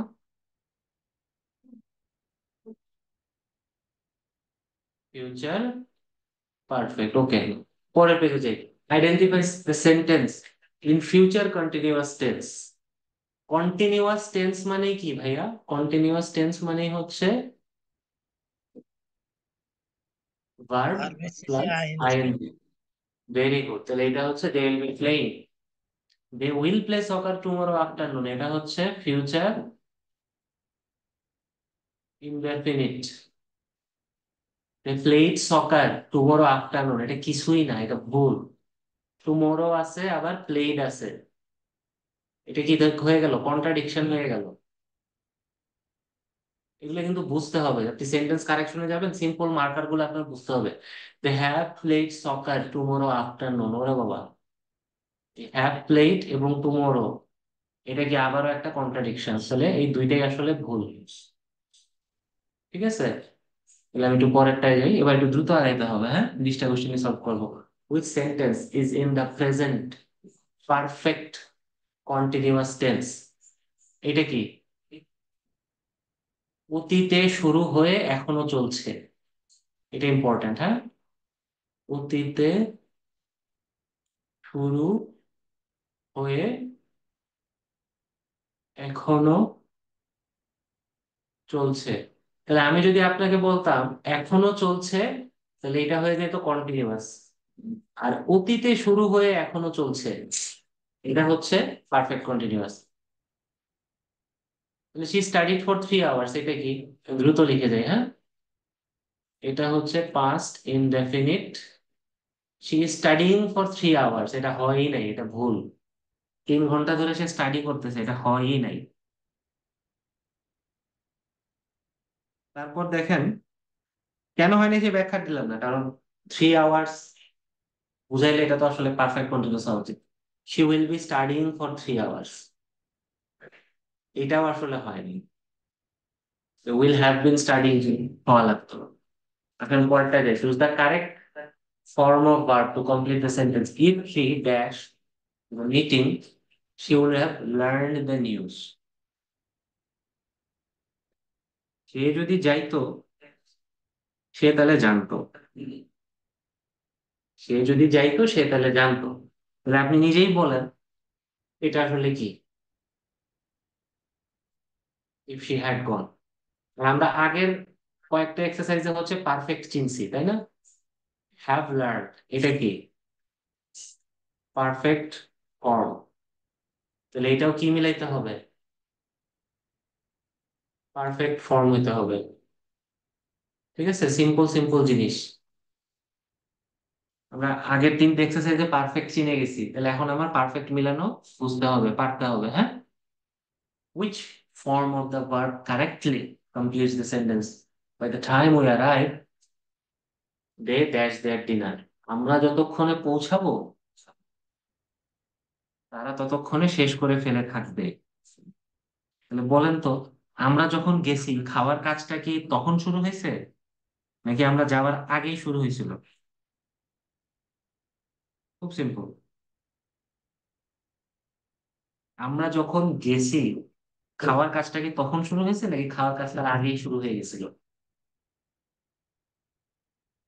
আগেই শুরু হয়ে আগেই গেছে। শুরু হয়ে গেছিল। তো এটা হচ্ছে পারফেক্ট ফর্মে আপনার লিখতে হবে। ঠিক আছে, খাওয়া শুরু আগেই, আমরা যেতে যেতে শেষ। যেতে যেতে শেষ। এটা নিয়ে আর কথা না বলি, একটু সামনে চলে যাই। Identify the correct verb form in the sentence. She dash her friend every day after school. এই বলেন তো, অভ্যাস বশত যখন কোনো কিছু বুঝাই তখন কি হয়? Present indefinite. Very good. তাহলে অভ্যাস বশত ইনডেফিনিট। তো একটা জিনিসটা একটু মনে রাখতে হবে, ঠিক আছে? মানে এত সহজ জিনিস কিন্তু বিসিএস এ আসবে না, আমি আবারও বলতেছি। ঠিক আছে, এত সহজ জিনিস কিন্তু আসবে না। বাট দ্য থিং ইজ, আপনি যদি এই সহজ জিনিসে আপনার বেসিক ক্লিয়ার না করতে পারেন, আপনি কঠিন জিনিসটা ফেস করতে পারবেন। তো অনেকেরই হয়তো মনে হচ্ছে যে বিসিএসসি কি এত সহজ আছে নাকি ভাই? হ্যাঁ, ছাত্র ভর্তি করতে চান, পোলাপান ভর্তি করতে চান, তাই সহজ সহজ জিনিস দেখাচ্ছেন, কনফিডেন্স দিচ্ছেন, এই সেই। এগুলা কি এত সহজ আসে নাকি? অ্যান্সার হচ্ছে না, আসলে এত সহজ আসে না। বাট যদি আপনি এই সহজ জিনিসে আপনার বেসিকটা ঠিক করতে না পারেন, আপনি কঠিন জিনিস পারবেন। As simple as. তো আসেন, উইচ ওয়ার্ড, আচ্ছা একজন এসছেন, তো এটা অ্যাডমিট করি। ওকে, which word in the sentence is a pronoun? After the show, they went to the restaurant. এইটা তো মানে আসলে মানে কি বলবো, দে হচ্ছে অ্যান্সার। ঠিক আছে, এখন এই প্রশ্নটা দেওয়ার কারণ আছে। এই বলেন তো, দা শো কোন পার্টস অফ স্পিচ? সাহস করে বলেন। Noun. Very good. কেন নাউন, কেন বলেন তো, কিভাবে আইডেন্টিফাই করলেন? আর্টিকেল আছে সামনে। Very good. সবসময় মনে রাখতে হবে আর্টিকেল বিফোর নাউন। তাহলে শো হচ্ছে নাউন, ডি হচ্ছে আর্টিকেল। বলেন তো নাউনের আগে আর কে বসে? Adjective. Preposition. Very good, preposition. নাউনের আগে যার অবস্থান। তাহলে আফটার কি? এটা হচ্ছে প্রিপোজিশন। অ্যাডজেক্টিভ কোথায় বসে? অ্যাডজেক্টিভ নাউনের পরে বসে। Simple. After the show they went to the restaurant, তাহলে দ্য রেস্টুরেন্ট এটা হচ্ছে আবার, রেস্টুরেন্ট হচ্ছে আপনার নাউন, টু হচ্ছে প্রিপোজিশন, ওয়েন্ট হচ্ছে ভার্ব। ঠিক আছে, simple simple markers. Identify the preposition in the sentence, the book on the table is mine. তাহলে এখানে অবশ্যই অবশ্যই প্রিপোজিশন হচ্ছে অন, কারণ টেবিল হচ্ছে নাউন, নাউনের আগে আর্টিকেল বসে। এই আর্টিকেল দেখে বলছি যে টেবিল হচ্ছে নাউন, আর দি টেবিলের আগে কে বসছে? অন। তাহলে এটা হচ্ছে প্রিপোজিশন। ঠিক আছে, এখানে আর সময় নিলাম না। আচ্ছা, পরেরটায় আসেন। Which word is an interjection in the sentence? Wow, that was an amazing performance. তাহলে এটা কি? Wow. ইন্টারজেকশনের নিজস্ব কি থাকে না? নিজস্ব কি থাকে না?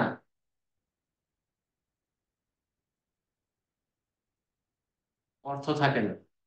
ঠিক আছে, তো কোনো একটা বাক্যের সামনে বসে কোনো একটা ভাব প্রকাশ করে, একটা ফিলিং প্রকাশ করে, যেমন এখানে ওয়াও হচ্ছে একটা উচ্ছ্বাস। ঠিক আছে, 10 number, find the conjunction in the sentence, she wanted to stay home but she had to go to work. এখানে অবশ্যই বাট হচ্ছে কনজাংশন। সেটা কি বলেন তো? সেটা কি? কি প্রোনাউন। লিখলাম? প্রোনাউন। ঠিক আছে, প্রোনাউন। হ্যাড কি? হ্যাড হচ্ছে অক্সিলারি ভার্ব। আচ্ছা, এইবার দেখেন একটা জিনিস, কনজাংশন চিনবেন কিভাবে? কনজাংশন চিনবো কিভাবে? আপনাদেরকে একটা জিনিস শেখাই, সারা জীবন এটা একটু মনে রাখবেন কষ্ট করে, হ্যাঁ?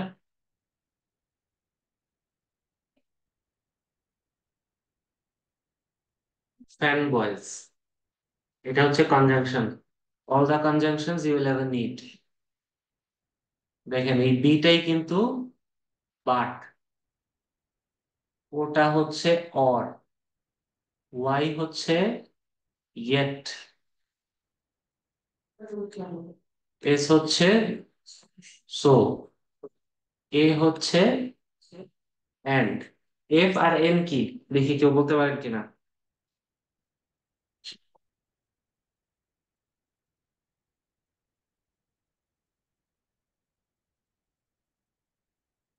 থাক, এটা তাহলে রেখে দিলাম। এই এফ আর এন একটু চিন্তা ভাবনা করবেন কি কি হইতে পারে, ঠিক আছে? এই দুইটা ইন্টারেস্টিং। আসেন পরেরটায় যাই। Convert the noun strength two an object adjective. বলেন এটা অ্যান্সার কি হবে? স্ট্রেংথ, প্রথম কথা, স্ট্রেংথ মানে কি? নাউন। তো অ্যাডজেক্টিভ কি করে? কাকে মডিফাই করে? স্ট্রং। মডিফাই করে। Very good, strong. এটা খুব সহজ ছিল। এবার আপনি বাকিগুলোতে বলেন। স্ট্রেংথেন মানে কি? স্ট্রেংথেন মানে হচ্ছে ভার্ব। যেমন স্ট্রেংথেনের মতো আছে কি লেনদেন, এখানে কি আছে? ওয়াইডেন। কি আছে? হাইটেন। তারপরে আরো আছে এনশিওর। এতক্ষণ তো এন পরে দিচ্ছিলাম, এবার এন হচ্ছে সামনে দিলাম, এনশিওর। ঠিক আছে? He is sure. শিওর হচ্ছে adjective. I ensured this he goes to school. তাহলে এনশিওর হচ্ছে ভার্ব। ই এন দেখলেই মোটামুটি ভাবে ভার্ব। আচ্ছা, এবার পরেরটা বলেন। স্ট্রংলি। স্ট্রংলিটা কি? অ্যাডভার্ব। অ্যাডভার্ব। তাই লিটা দেখে একটু চিন্তা হবে। স্ট্রংলি হচ্ছে অ্যাডভার্ব। এবং স্ট্রেংথফুল, স্ট্রেংথফুলটা কি বলেন তো? অ্যাডজেক্টিভ। স্ট্রেংথফুল হচ্ছে ভুল। ঠিক আছে? অ্যাডজেক্টিভও না, অ্যাডভার্বও না। কারণ দেখেন, স্ট্রেংথ ফুল দিয়ে আপনি যেটা বুঝাইতে চাচ্ছিলেন সেটা তো আপনি স্ট্রং দিয়ে বুঝাই ফেলতে পারেন। তো নতুন একটা অ্যাডজেক্টিভের এখানে মানে অবতারণা করার দরকার নেই। এখন আপনাদের কাছে আর একটা প্রশ্ন, ফুল দিয়ে আর কোনো অ্যাডজেক্টিভ বলতে পারবেন? বিউটিফুল। বিউটিফুল। Very good. ঠিক আছে। ওকে, যাক, মোটামুটি ভাবে বিউটি ফুল। আচ্ছা, পরেরটা যাইব। Change the verb analyse to a noun. Noun কোনটা? Analyze. অ্যানালাইসিস। ঠিক আছে? অ্যানালিটিক্যাল মানে কি? অ্যানালিটিক্যাল মানে অ্যাডজেক্টিভ। এখন এটা যদি বুঝতে কঠিন হয় যে ভাই অ্যানালিটিক্যাল তো স্ট্রং এর মতো সহজ না, এটা তো একটু কঠিন, এটা তো একটু কম যায়, এটা বাক্যের মধ্যে বসান। He is an analytical person. হিসাবি লোক। This task requires an analytical mindset.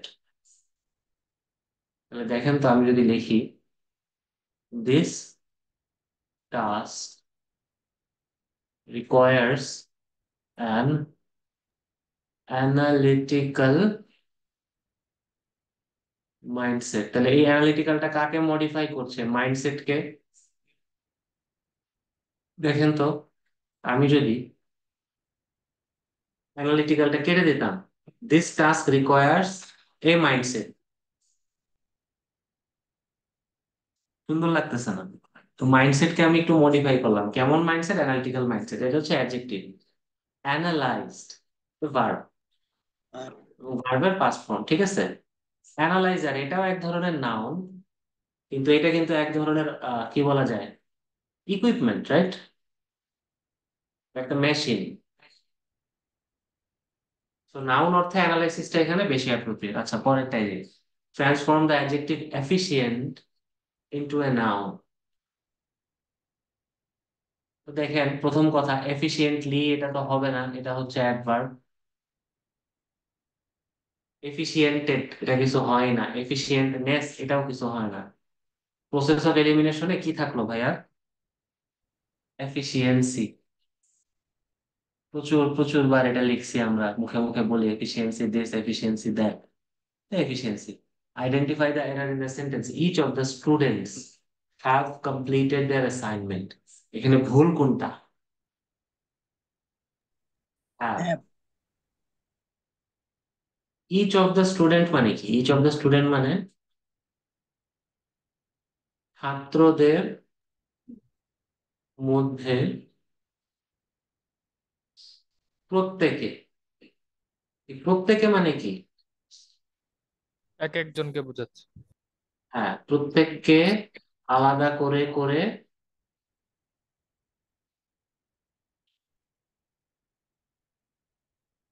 বোঝাচ্ছে। তাহলে দেখেন তো, এই যে ইচ অফ দ্য স্টুডেন্টস, আপনি স্টুডেন্টস দেখবেন নাকি ইচ দেখবেন? আসলে ইচ দেখবেন। স্টুডেন্টস ইটসেলফ প্লুরাল, কিন্তু সামনে যেহেতু ইচ বসছে এটা হয়ে গেছে সিঙ্গুলার। যেহেতু এটা সিঙ্গুলার, তাহলে কি হবে? হ্যাজ হবে। লিখে দিচ্ছি যে হ্যাজ হবে, আমি দিচ্ছি হ্যাভ। যাই পরেরটায় যাই, খুব বেশি নাই। Which sentence is grammatically correct?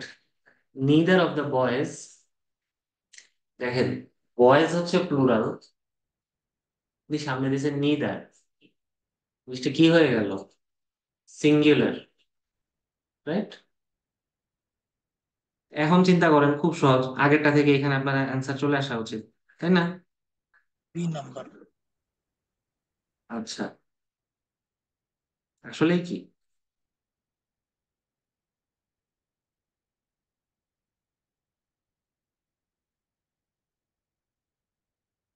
আমার মনে হয় আমার অপশনটা দিতেই ভুল হয়েছে। এখানে হিজ লেখা উচিত ছিল, তাহলে জিনিসটা সুন্দর হয়েছে। ঠিক আছে, ইটস তো হবেই না, ইটস হওয়ার তো সুযোগই নাই। দেয়ারের জায়গায় আমার মনে হয় হিজ দিলে একটু বেটার হতো। হোয়াট এভার, আমি বি নাম্বারটা অ্যান্সার হিসেবে লিখছি। পরেরটায় যাই। You are going to enjoy this book. You are going to enjoy this book. You are going to enjoy this book. You are going to enjoy this book. আপনি বুঝতেছেন কোনটা right answer হবে? এটা নিয়ে আর বাহাস করলাম না। জানেন, এই ভুলটা হয়তো খুব বেশি মানুষ করেন নাই, কিন্তু আপনারা অন্য একটা ভুল আছে যেটা অনেক বেশি করেন, আমি দেখছি, এবং হয়তো আপনারা নিজেরাও নোটিস করছেন। দের, দের, এটা একটা, এটা অনেকের মিস্টেক হয়। এর চেয়েও বেশি মিস্টেক হয় দেন, দেন। আমার ধারণা 2 নম্বরে যেটা লিখছি দেন এবং দেন, এটা জীবনে একবার হলেও ভুল করেন না এমন মানুষ নাই। দেন মানে হচ্ছে তারপর, আর দেন মানে হচ্ছে তুলনায় বা তুলনামূলক ভাবে। ঠিক আছে, দেয়ার মানে সেখানে, দেয়ার মানে তাদের। ওকে, একটু পরেরটায় যাই। Identify the correct indirect speech for he said আইল কল ইউ টুমরো। তাহলে হি সেড দ্যাট, এখানে কোনো সমস্যা নেই, সমস্যা শুরু হয়েছে পরে। যদি বাইরে থাকে পাস্ট, আচ্ছা, শুধু পাস্ট না, পাস্ট ইনডিফিনিট আবার।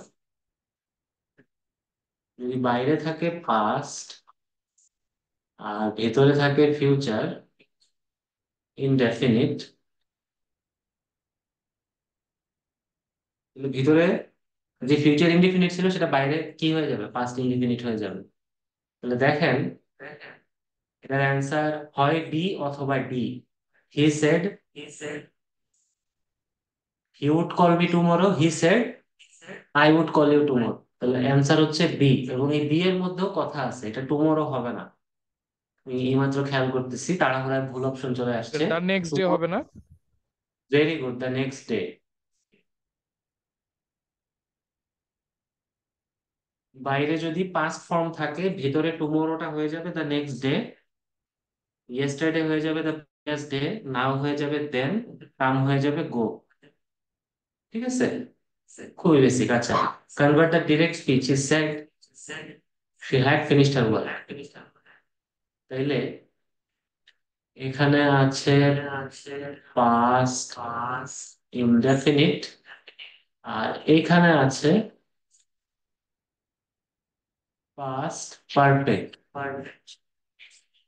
এই পাস্ট পারফেক্টটা ইনভার্টেড কমার ভিতরে কি ছিল? খুব সহজ, দেখি তোকে মনে করতে পারেন কিনা।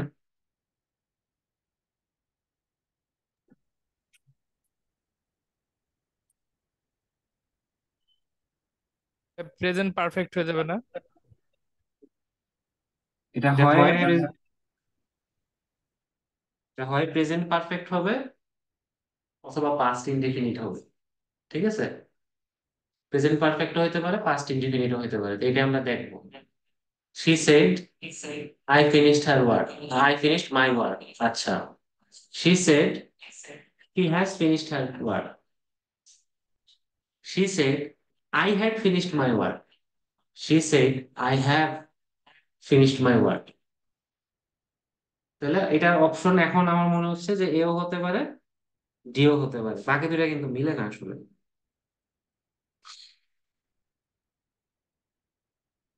ঠিক না?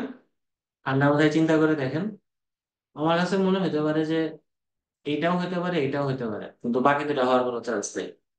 তো এই জন্যই বললাম এটা ভিতরে প্রেজেন্ট ইনডিফিনিটও হতে পারে, মানে ফার্স্ট ইনডিফিনিটও হতে পারে, প্রেজেন্ট পারফেক্টও হতে পারে। আমাদের কাছে জাজ করার মতো অন্য কিছু নাই। Choose the correct articles to complete the sentence. The sun sets in the west. এটা খুব সহজ। দা নক্ষত্রের আগেও দা, দিকের আগেও দা। এবার এখানে আসে, dash European scientist made dash ground-breaking Discovery dash field of quantum mechanics. এটা অপশন গুলো আসলে আমি অনেক সহজ দিছি, কোনো অপশনের শুরুতেই আমি দা দেই নাই। আমি শিওর যদি আমি কোনো একটা অপশনের শুরুতে দা দিতাম, অনেকেই সেই অপশনটা সিলেক্ট করতে হবে। ঠিক আছে, এটার অ্যান্সার হচ্ছে এ। এই ইউরোপিয়ান সায়েন্টিস্ট, উচ্চারণ যদি হয় ইউ এর মতো,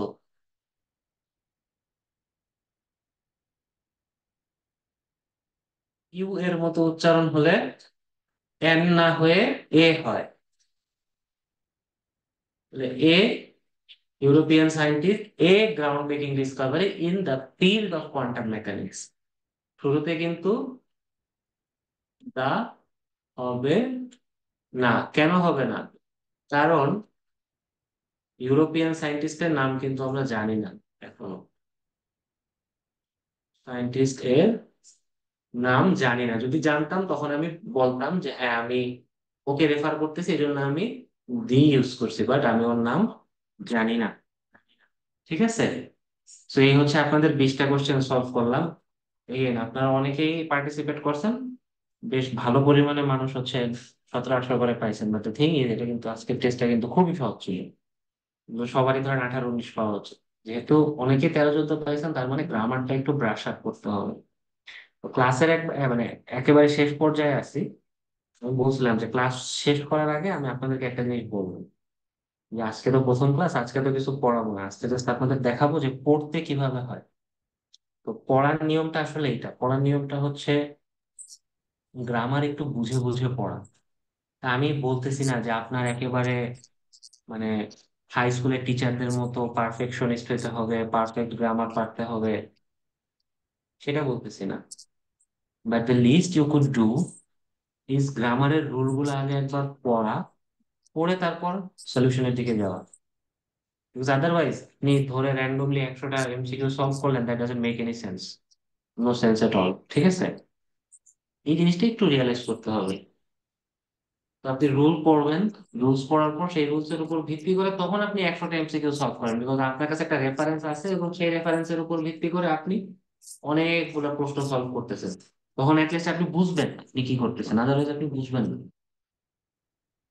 এখন ফাইনালি আমি হচ্ছে জাস্ট একটা বইয়ের নাম লিখে দিচ্ছি।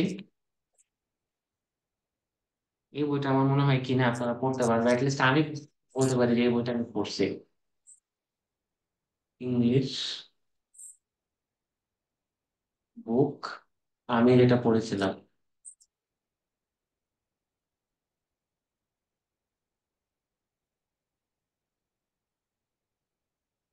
এটা হচ্ছে ইংলিশ ফর কম্পিটিটিভ এক্সামস, এটা বললেই পেয়ে যাবেন। ঠিক আছে, এখন অনেকে হচ্ছে মাস্টারের বই পড়েন, প্রশ্ন হচ্ছে মাস্টারের বই কি তাহলে খারাপ, সেটা কি পড়া যাবে না? না, ব্যাপারটা এমন না। এই জন্য আমি লিখে দিয়েছি ইংলিশ বুক যেটা আমি পড়েছিলাম। মানে এমন না যে আমি যেটা পড়ছি সেটাই আপনার পড়তে হবে, আপনি যে কোনো বই নিতে পারেন, দ্যাটস ইউর চয়েস। বাট লেখাপড়ার স্ট্রাকচারটা কিন্তু সেম থাকবে। আপনি শুরুতেই এক্সারসাইজে জাম্প করবেন না। আমরা যখন ক্লাস করব আমি চেষ্টা করব যথেষ্ট সময় নিয়ে গ্রামারের রুল গুলা গো থ্রু করার। ঠিক আছে, মানে এমন না যে আমি দাবি করতেছি আপনাদেরকে সব পড়াই দিব, সব শিখাই দিব, বাট অ্যাটলিস্ট আপনাদের সাথে বসে আমি 10-12টা রুল যেটা ডিসকাস না করলে না, চেষ্টা করবো কয়েকটা এক্সাম্পল ডিসকাস করার চেষ্টা করবো, প্রিভিয়াস কোশ্চেন সলভ করার চেষ্টা করবো। দেন দ্য জব ইজ ইয়োর্স। আপনার বই হাতে নিতে হবে, আপনারই রুলসটা পড়তে হবে, বুঝতে হবে, না বুঝলে ইউটিউবে ভিডিও দেখতে হবে, এবং তারপর যে কোনো একটা মোটা বই থেকে 150, 200 যে কয়টা এক্সাম্পল আছে সব করে ফেলতে হবে। Because at the end of the day একটা ল্যাঙ্গুয়েজ আপনি শিখতেছেন, এটা কিন্তু আসলে প্র্যাকটিসের ব্যাপার। আপনি যদি প্র্যাকটিস না করেন, আপনি আসলে ল্যাঙ্গুয়েজ শিখতে পারবেন না। এটা আমি অনেক বলি, অনেক বলি, ভাইবার ক্লাস হোক বা রিটেনার ক্লাস হোক, যে মানুষের ইংলিশ স্টাটার করার, ইংলিশে আটকে যাওয়ার, ইংরেজিতে খারাপ করার, ভালো ইংরেজি লিখতে বা বলতে না পারার সবচেয়ে বড় কারণ হচ্ছে মানুষ আগে বাংলায় ভাবে, তারপর সেটা ইংরেজিতে অনুবাদ করে লেখার বা বলার চেষ্টা করে। কখনোই কখনোই আপনি ভালো ইংরেজি লিখতে বা বলতে পারবেন না। সেই স্মুথনেস বা সেই অ্যাজিলিটি, সেই প্রাঞ্জলতা কখনো আপনার আসবে না। আপনার ভাবতে হবে ইংলিশে। আপনি যেই মুহূর্তে ইংরেজিতে ভাবতে পারবেন, সেই মুহূর্তে আপনি খুব সুন্দর লিখতে পারবেন, বলতে পারবেন। এই যে আমি এতগুলো বাংলা কথা বলতেছি, এটা কিন্তু আমি আরবি বা উর্দুতে ভাবতেছি তারপর অনুবাদ করতেছি এমন না। স্পন্টেনিয়াসলি আমি ভাবতেছি ইংরেজিতে। ইংরেজিটাও আপনার এভাবে ভাবা শিখতে হবে স্পন্টেনিয়াসলি। যেদিন আপনি এটা পারবেন, সেদিন আপনি ইংরেজিতে বস হয়ে যাবেন। ঠিক আছে। লাস্ট একটা কোয়েশ্চেন আমার মনে হয় আসতে পারে, চাই, সেটা হচ্ছে, চ্যাট বক্সে অনেকগুলো প্রশ্ন আসছে। মাস্টার কে মনে কি, এটা দুইটার যে কোনোটা হয় ভাই। বইয়ের রাইটার বা কোন প্রকাশনী, আমার কোনোটাই মনে নেই, বাট বইয়ের নাম বললেই হয়, এর সাথে সমস্যা নেই, রাইটার নেম লাগে না। ইংলিশ কিভাবে শিখবো, টিপস প্লিজ। ওয়ালাইকুম আসসালাম। Mastering focus writing. Focus writing নিয়ে আমাদের একটা ক্লাস হয়তো স্বাগতা আপু নেবে, ওইখানে উনি আপনাদের সাজেস্ট করে দিবে। আপাতত আমি শুধু একটু গ্রামারে ফোকাস করতেছি। তো please pardon me for that. এমনিতে হচ্ছে ক্লাস শেষ করার আগে আপনাদের একটা টার্গেট দিবে। টার্গেট হচ্ছে, ধরি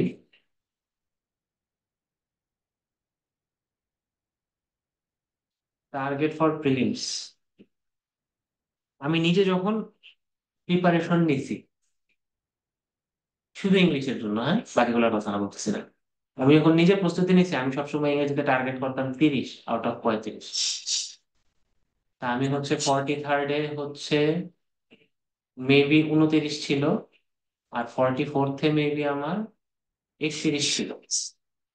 এখানে হচ্ছে জিরো ইনকারেক্ট, এখানেও হচ্ছে জিরো ইনকারেক্ট। আমার ভুল হতো না, আমার যেটা মনে হতো যে আমি পারি না, আমি ছেড়ে দিয়ে আসতাম। তো আপনাদেরও মিনিমাম এই 30 আউট অফ 35 টার্গেট ছিল আমার, আপনাদেরও মিনিমাম এরকম বড় একটা টার্গেট রাখতে হবে ইংরেজিতে। কারণ আপনি দেখেন, ইংরেজিতে আপনি যত সহজে নাম্বার তুলতে পারবেন, আপনি অন্য কোনো সাবজেক্টে এত সহজে নাম্বার তুলতে পারবেন না। আপনি শিওর থাকেন।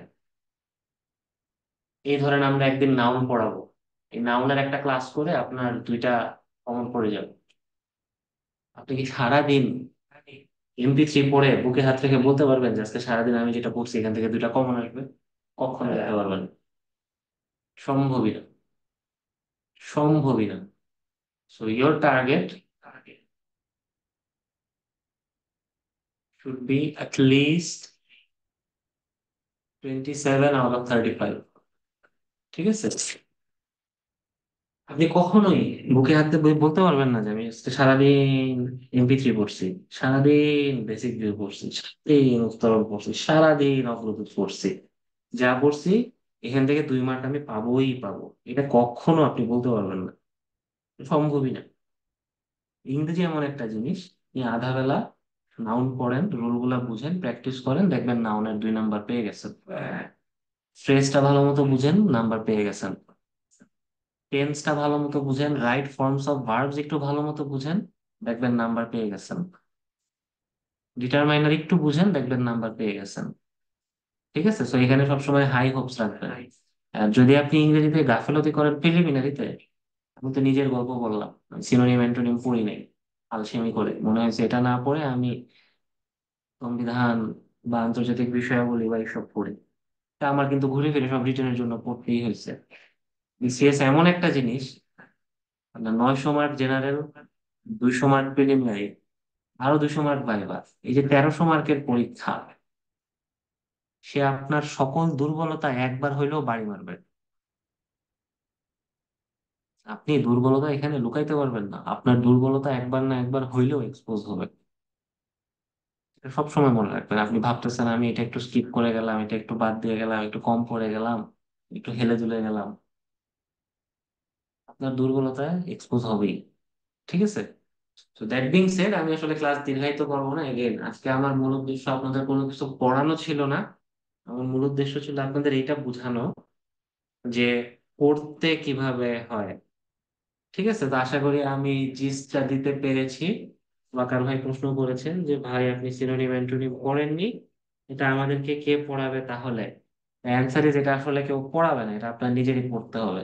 সিনোনিম অ্যান্টোনিম এমন একটা জিনিস, আপনি যদি ডেইলি 10টা করে না পড়েন, আপনার আসলে কখনো এটা আয়ত্তে আসবে না। টু বি অনেস্ট, কখনো এটা আয়ত্তে আসবে না। আপনার ডেইলি 10টা পড়তে হবে। 5 দিনে আপনি 5 10 50টা পড়বেন। 50টা পড়ার পর 6 নাম্বার দিন সেই 50টা আপনি আবার রিভাইজ দিবেন। এইভাবে গিয়ে আস্তে আস্তে জিনিসগুলো পারা যায়। ঠিক আছে? আপনারা এখন থেকে ধরেন ইউটিউবে যে কোনো ইংলিশ চ্যানেল দেখা শুরু করতে পারেন। ইংরেজিতে খেলার কমেন্টারি শুনতে পারেন। ইংরেজি শুনলে ইংরেজি বলাটাও ফ্লুয়েন্ট হয়, ইংরেজি ভাবাটাও ফ্লুয়েন্ট হয়। ঠিক আছে? যে কোনো ইউটিউব চ্যানেল, ভাই ইউটিউব চ্যানেল সাজেস্ট করেন এই টাইপের কথা কেউ বললেন না। যে কোনো ইউটিউব চ্যানেল দেখলেই হবে না। ইংরেজিতে যদি বলেন পত্রিকা কোনটা পড়বেন, দা বিজনেস স্ট্যান্ডার্ড পড়তে পারেন। অনেকে হচ্ছে ডিপ্লোম্যাট, ফরেন অ্যাফেয়ার্স ইত্যাদি ইত্যাদি ম্যাগাজিন বা টাইমস, এইসব ম্যাগাজিন কালেক্ট করে পড়ার চেষ্টা করা। পড়তে পারেন, সমস্যা নেই, বাট আমার কাছে মনে হয় যে এটা ওভার কিল। ওই সময়টা আপনি অন্য কোনো কাজে লাগাইতে পারতেন। ঠিক আছে? আহ কোনো বই সাজেস্ট করেন সাইফুস? আমি আসলে এগেইন কোনো বই সাজেস্ট করবো না। আপনি অনলাইনে সার্চ দিলে অসংখ্য ওয়ার্ড লিস্ট পাবেন।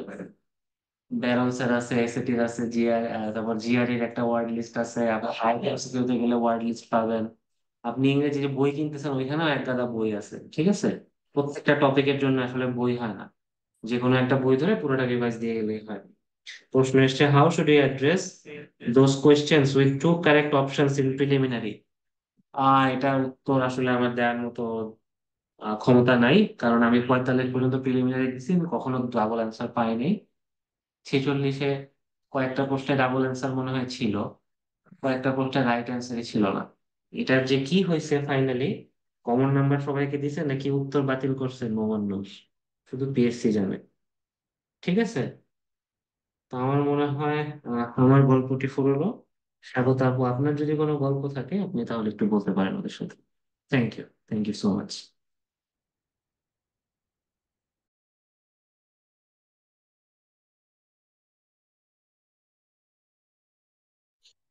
আমাকে কি শোনা যাচ্ছে?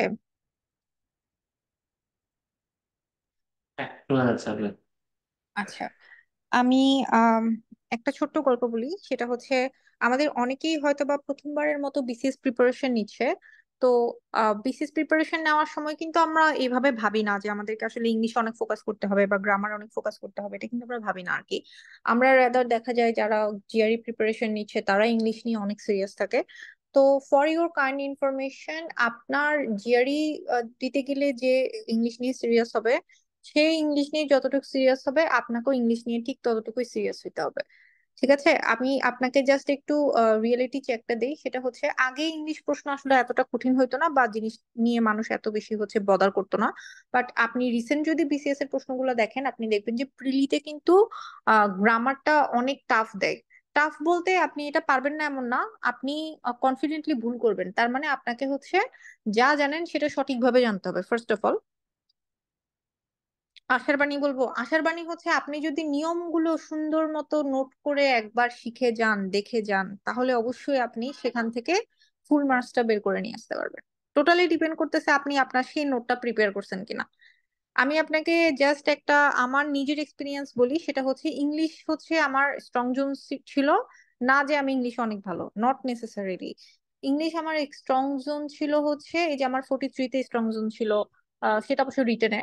প্রিলিতে আমার মোটামুটি স্ট্রং জোন ছিল একটা রিজনে, কারণ হচ্ছে আমার গ্রামারের একটা হচ্ছে খাতা প্রিপেয়ার করা আছে, নোট খাতা, যেখানে হচ্ছে আমার গ্রামারের রুলস যেগুলো হচ্ছে যেগুলো হচ্ছে আসে পরীক্ষাতে, আপনারা আজকে যে কাজটা করবেন সেটা হচ্ছে আমি কিন্তু আপনাদেরকে কতগুলো প্রশ্ন আপলোড করে দিছি 41 থেকে 46 পর্যন্ত। আমি আপনাদেরকে ট্রাই করবো 35 থেকে 46 পর্যন্ত সবগুলো প্রিলি কোয়েশ্চেনের প্রশ্ন আপলোড করে দিতে আপনাদের জন্য আর কি, মানে প্রশ্ন প্লাস আনসার। তো যেটা হবে আপনারা হচ্ছে সেখান থেকে প্রশ্ন অ্যানালাইসিসটা একটু করে ফেলতে পারবেন। ইংলিশ গ্রামারের প্রশ্ন অ্যানালাইসিস করে আপনারা দেখবেন আগে যে গ্রামারের কোন কোন রুলগুলো অ্যাকচুয়ালি আপনাকে এখানে গভর্ন করতেছে বা লাগতেছে। আপনারা যদি হচ্ছে একটা গ্রামার বই কিনে ফেলেন, সেটা মাস্টার কিনতে পারেন, যেটা কম্পিটিটিভ ইংলিশ গ্রামার ওটাও কিনতে পারেন, ইচ্ছা আপনাদের। আপনারা বাজারে যান, বাজারে গিয়ে বই কম্পেয়ার করে অবশ্য বই কিনবেন। আমি তো ইভেন সাজেস্ট করবো যদি আপনারা 2-3 জন মিলে গ্রুপ করে পড়েন তাহলে অবশ্যই একই বই দুইজন কিনবেন না, দুইজন দুইটা ডিফারেন্ট বই কিনেন, ভালো হবে আর কি। তো এই যে গ্রামারের যে রুল গুলো আপনার হচ্ছে লাগবে, আপনি দেখবেন যে অনেক সময় 3-4টা রুল মিলে একটা রুল বানানো যায়, এটা হয়তো আপনি নিজের মনে মনে বানাইতে পারবেন, খাতায় লিখে রাখবেন। এই খাতাটা আপনি আপনি যখন লাস্ট দিন রিভাইজ করে যাবেন, আপনি দেখবেন যে আপনার যেখানে গ্রামারে 20-এর মধ্যে আপনি দেখবেন যে 18-19টা হচ্ছে আপনি কারেক্ট করে ফেলতে পারতেছেন, বা আপনি অতটুকু না গেলেন, এত হাই অ্যাম্বিশন না করেন, আপনার হচ্ছে 15-16টা বা 17টা আপনি একদম হচ্ছে একদম কারেক্ট করে ফেলতে পারতেছেন। এই জিনিসটা অনেক ইম্পর্টেন্ট, এটা আপনাকে অনেক হাই একটা বুস্ট দিবে, যেটা অন্য একজন হলো যে দেখা যাবে যে অনেক কষ্টে তাকে ওই মার্কসটা বের করতে হবে যদি সে ভুল করে আর কি। হ্যাঁ, আরেকটা জিনিস হচ্ছে রিটেনে কতটুকু ভালো এটা আপনার জন্য হবে আমি আপনাকে বলি। আমি ফার্স্টে হচ্ছে জিআরই প্রিপারেশন নিয়েছিলাম, কারণ আমার ইচ্ছা ছিল আমি বাইরে যাবো। তো জিআরই প্রিপারেশন মানে কি, আপনাকে হচ্ছে ওয়ার্ড শিখতে হবে, তারপর জিআরই ওয়ার্ড যেভাবে শিখে আর কি। আমি আপনাদের সাথে আজকে একটা ওয়ার্ডের পিডিএফ ফাইল শেয়ার করব, যেখানে হচ্ছে আপনাদের বিভিন্ন ওয়ার্ড, সেটার সাথে হচ্ছে পিক্টোরিয়াল রিপ্রেজেন্টেশন আছে, যাতে আপনি হচ্ছে পিক্টোরিয়াল রিপ্রেজেন্টেশনটা আপনার মাথায় গেঁথে থাকে ওই ওয়ার্ডটার সিনোনিমটা মনে করার ক্ষেত্রে আর কি। তো এই জিনিসটা আপনাদের অবশ্যই প্রিলি থেকে শিখতে হবে, এটা রিটেনে গিয়ে আপনি শেখার কোনো টাইম পাবেন না। যেমন আমাদের এখন যারা রিটেনের ছোট ভাই বোনরা আছে আর কি, ওদের সাথে আমাদের এটা অবশ্য শেয়ার করা আছে এই ফাইলটা, কিন্তু সমস্যা হচ্ছে এই ফাইলটা তারা যখন দেখতেছে তাদের কিন্তু এখন আর নতুন করে ওয়ার্ড শেখার মতো টাইমটা নাই। আপনার এখন ওয়ার্ড শেখার টাইম আছে, আপনি এখন ওয়ার্ড শিখবেন। আপনি জিআরই প্রস্তুতির জন্য যেভাবে ওয়ার্ড শিখতেন একইভাবে আপনি হচ্ছে এখানকার ইংলিশের জন্য হচ্ছে ওয়ার্ড শিখবেন। ইয়েস, কুইজলেটের গ্রেট ম্যাথ, এটা আপনারা হচ্ছে ডাউনলোড করে নিতে পারেন, আমরা আপনাদেরকে দিব, সেটাও আপনারা দিতে পারেন। এটা মানে হচ্ছে অনলাইনে অ্যাভেলেবল জিনিস আর কি, আমরা আপনাদেরকে দিব, আপনারা দেখতে পারেন, একই কথা আর কি। হ্যাঁ, তো আমার নিজের হলো যে তখন আমি গ্রেকমেটের কুইজলেটের কথাটা জানতাম না, আমি নিজে যখন জিআরই প্রিপারেশন নিতাম সে অনেক আগের কথা। তো তখন আমি যেটা করছিলাম, আমার কাছে তখন যে অ্যাভেলেবল সোর্স গুলো ছিল ওইগুলো থেকে আমি হচ্ছে নিজে একটা হচ্ছে ওয়ার্ডের নোট বানাইছিলাম, যেখানে হচ্ছে আমার কাছে ম্যাগুস, তারপর হচ্ছে ব্যারন্স, তারপর হচ্ছে এই প্রিন্সিটন, এগুলোর হচ্ছে মোটামুটি 1500 থেকে 1800 ওয়ার্ডের একটা হচ্ছে লিস্ট ছিল। আপনি দেখবেন যে 1500 ওয়ার্ড অ্যাকচুয়ালি আপনার লাগে না, আপনি যদি হচ্ছে 800 ওয়ার্ডকে টার্গেট করেন, যে ব্যারন্স এর হাই ফ্রিকোয়েন্সি 800 ওয়ার্ড যেগুলোকে বলে আর কি, ওগুলোকে যদি আপনি টার্গেট করেন, আপনি দেখবেন যে বেশিরভাগ ওয়ার্ডই হলো যে আপনার ওইখানে সিনোনিমে চলে আসে, একটা ওয়ার্ডের সিনোনিমে চলে আসে। যেটা আপনার জানতে হয় সেটা হচ্ছে আহ একটা ওয়ার্ডের হচ্ছে অ্যাপ্লিকেশনটা কি, সেটা কি হচ্ছে আপনার কোন সিচুয়েশন আপনি তাকে অ্যাপ্লাই করবেন, সেটা কি, সেটা কি আপনি হিউম্যানের জন্য অ্যাপ্লাই করবেন নাকি হচ্ছে ম্যাটেরিয়ালের জন্য অ্যাপ্লাই করবেন, এগুলো হলো যে একটু উদাহরণগুলো হচ্ছে একটু সার্চ দিয়ে দিয়ে হচ্ছে শিখে শিখে একটু জানতে হয় আর কি। তো ওয়ার্ডের পিছে আপনি যে টাইমটা ইনভেস্ট করবেন সেটা আপনি ইনভেস্ট করবেন কখন, এখন, নট যে রিটেনে গিয়ে।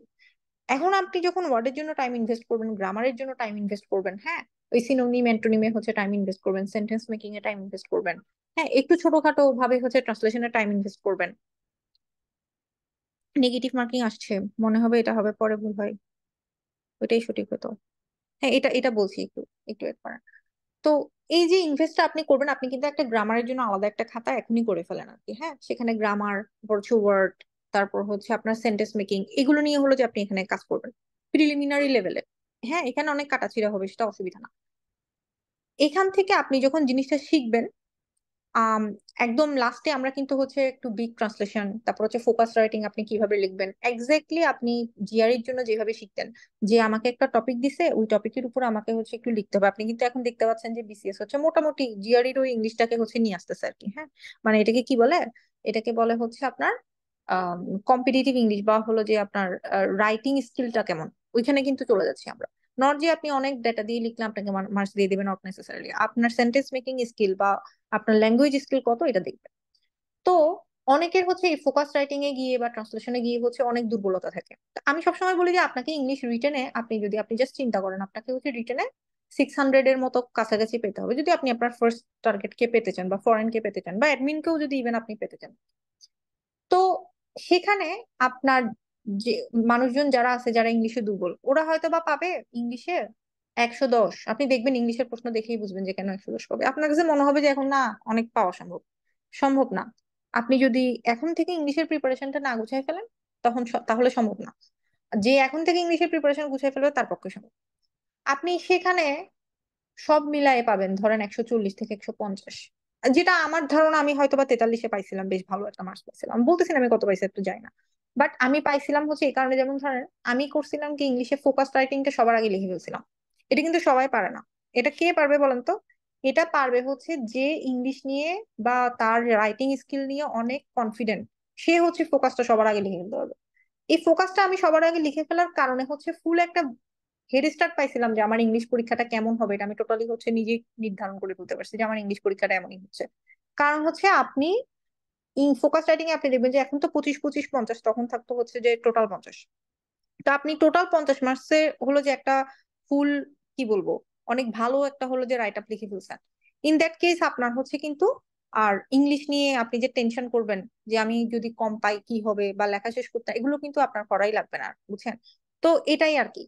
ইংলিশে আপনার যদি সেই ওইখানে আপনার রিটেনে গিয়ে একদম 140-150 মানে হাঁকাইতে হয়, আপনার এখন থেকে সেই প্রিপারেশনটা শুরু করতে হবে। সেটা গ্রামার, এখন হয়তো বা আপনি গ্রামার এবং হচ্ছে ওয়ার্ড দিয়ে শেখা শুরু করবেন। আমাদের কোর্স শেষ হতে হতে আপনি হচ্ছে ট্রান্সলেশন এবং ফোকাসেও হলো যে একটু ভালো হয়ে যাবেন। এবং সর্বশেষে আপনি যখন হচ্ছে রিটেনের প্রিপারেশনের দিকে চলে যাবেন টিকে, তখন হলো যে আপনি একদম ট্রান্সলেশন এবং ফোকাসে হচ্ছে একদম বস হয়ে যাবেন আর কি। আমার হ্যান্ড নোট, হ্যাঁ আমি আমার হ্যান্ড নোট হচ্ছে গ্রুপে শেয়ার করবো। আমার হ্যান্ড নোট যদিও পড়া যাবে বলে আমার মনে হয় না, ওগুলোতে আমি অনেক দাগাদাগি করে ফেলছি আর কি। তবে আমি শেয়ার করবো আপনাদেরকে জাস্ট দেখানোর জন্য যে আমি আসলে কি করছিলাম। হ্যাঁ, এটা খুবই ইম্পর্টেন্ট কিন্তু। আচ্ছা, একজন প্রশ্ন করছেন, সেটা হচ্ছে গত 2 সপ্তাহে কয়েকটা এক্সাম দিয়েছি, এক্সট্রা দাগানোর কারণে নেগেটিভ বেশি আসছে। আচ্ছা, ফার্স্ট অফ অল আপনি ফিল্টার আউট করবেন যে আপনি কোন সাবজেক্টে নেগেটিভ বেশি আসছে। এটা একদম বেশি ইম্পর্টেন্ট একটা জিনিস, সেটা হচ্ছে কোন সাবজেক্টে বেশি নেগেটিভ আসছে। মনে হয় এটা হবে কিন্তু পরে ভুল হয়। আচ্ছা, মনে হয় এটা হবে কিন্তু পরে ভুল হয়। এটা এটা থেকে পরিত্রাণ পাওয়ার জন্য আপনার সাবজেক্ট ওয়াইজ আলাদা আগাইতে হবে। First of all science, math, computer, এই জিনিসগুলোতে কিন্তু, যেমন ম্যাথ, শুধুমাত্র ম্যাথ নিয়ে যদি কথা বলি, ম্যাথে কিন্তু মনে হয় এটা কিন্তু পরে আরেকটা এরকম কোনো চান্সই নেই, তাই না? কারণ ম্যাথে তো আপনার ইদার আনসার আসছে না হলে আসে নাই। আচ্ছা, এখন আমি চলে আসি হচ্ছে আপনার আহ জিকে তে। গ্রামার পার্টে বললাম না, হাফ পেমেন্ট করলে ডিসকাউন্ট পাবো। আচ্ছা, গ্রামার পার্টে হচ্ছে আমি চলে আসি। গ্রামার পার্টে যেটা হবে, সরি, জিকে পার্টে আসি, গ্রামার পার্ট সবার লাস্টে বলতেছি। জিকে পার্টে হচ্ছে আপনার কাছে মনে হবে যে এটা যদি আনসার হইতে পারে বা এটা হচ্ছে আনসার হতে পারে, ইন দ্যাট কেস আপনি আসলে যেটা করবেন, আমরা আসলে যেভাবে প্রিলির আনসার দাগাই ওইখানে একটা বিগ মিস্টেক আছে। মিস্টেকটা কি? আমরা প্রথমে প্রশ্নটা পড়ি, তারপর 4টা অপশন দেখি, 4টা অপশন দেখে তারপরে যেটাকে সঠিক বলে মনে হয়েছে ওটা দাগাই। এটা অনেক বড় একটা ভুল আমার কাছে মনে হয়। আমি যেটা করতাম, লিস্ট আমার প্রথম বিসিএস আমি যেটা করছি, পরের বিসিএস গুলোতে তো আমি একটু কনফিডেন্ট ছিলাম, তাই ওই ধরনের ঘটনাগুলো আর করা লাগে নাই।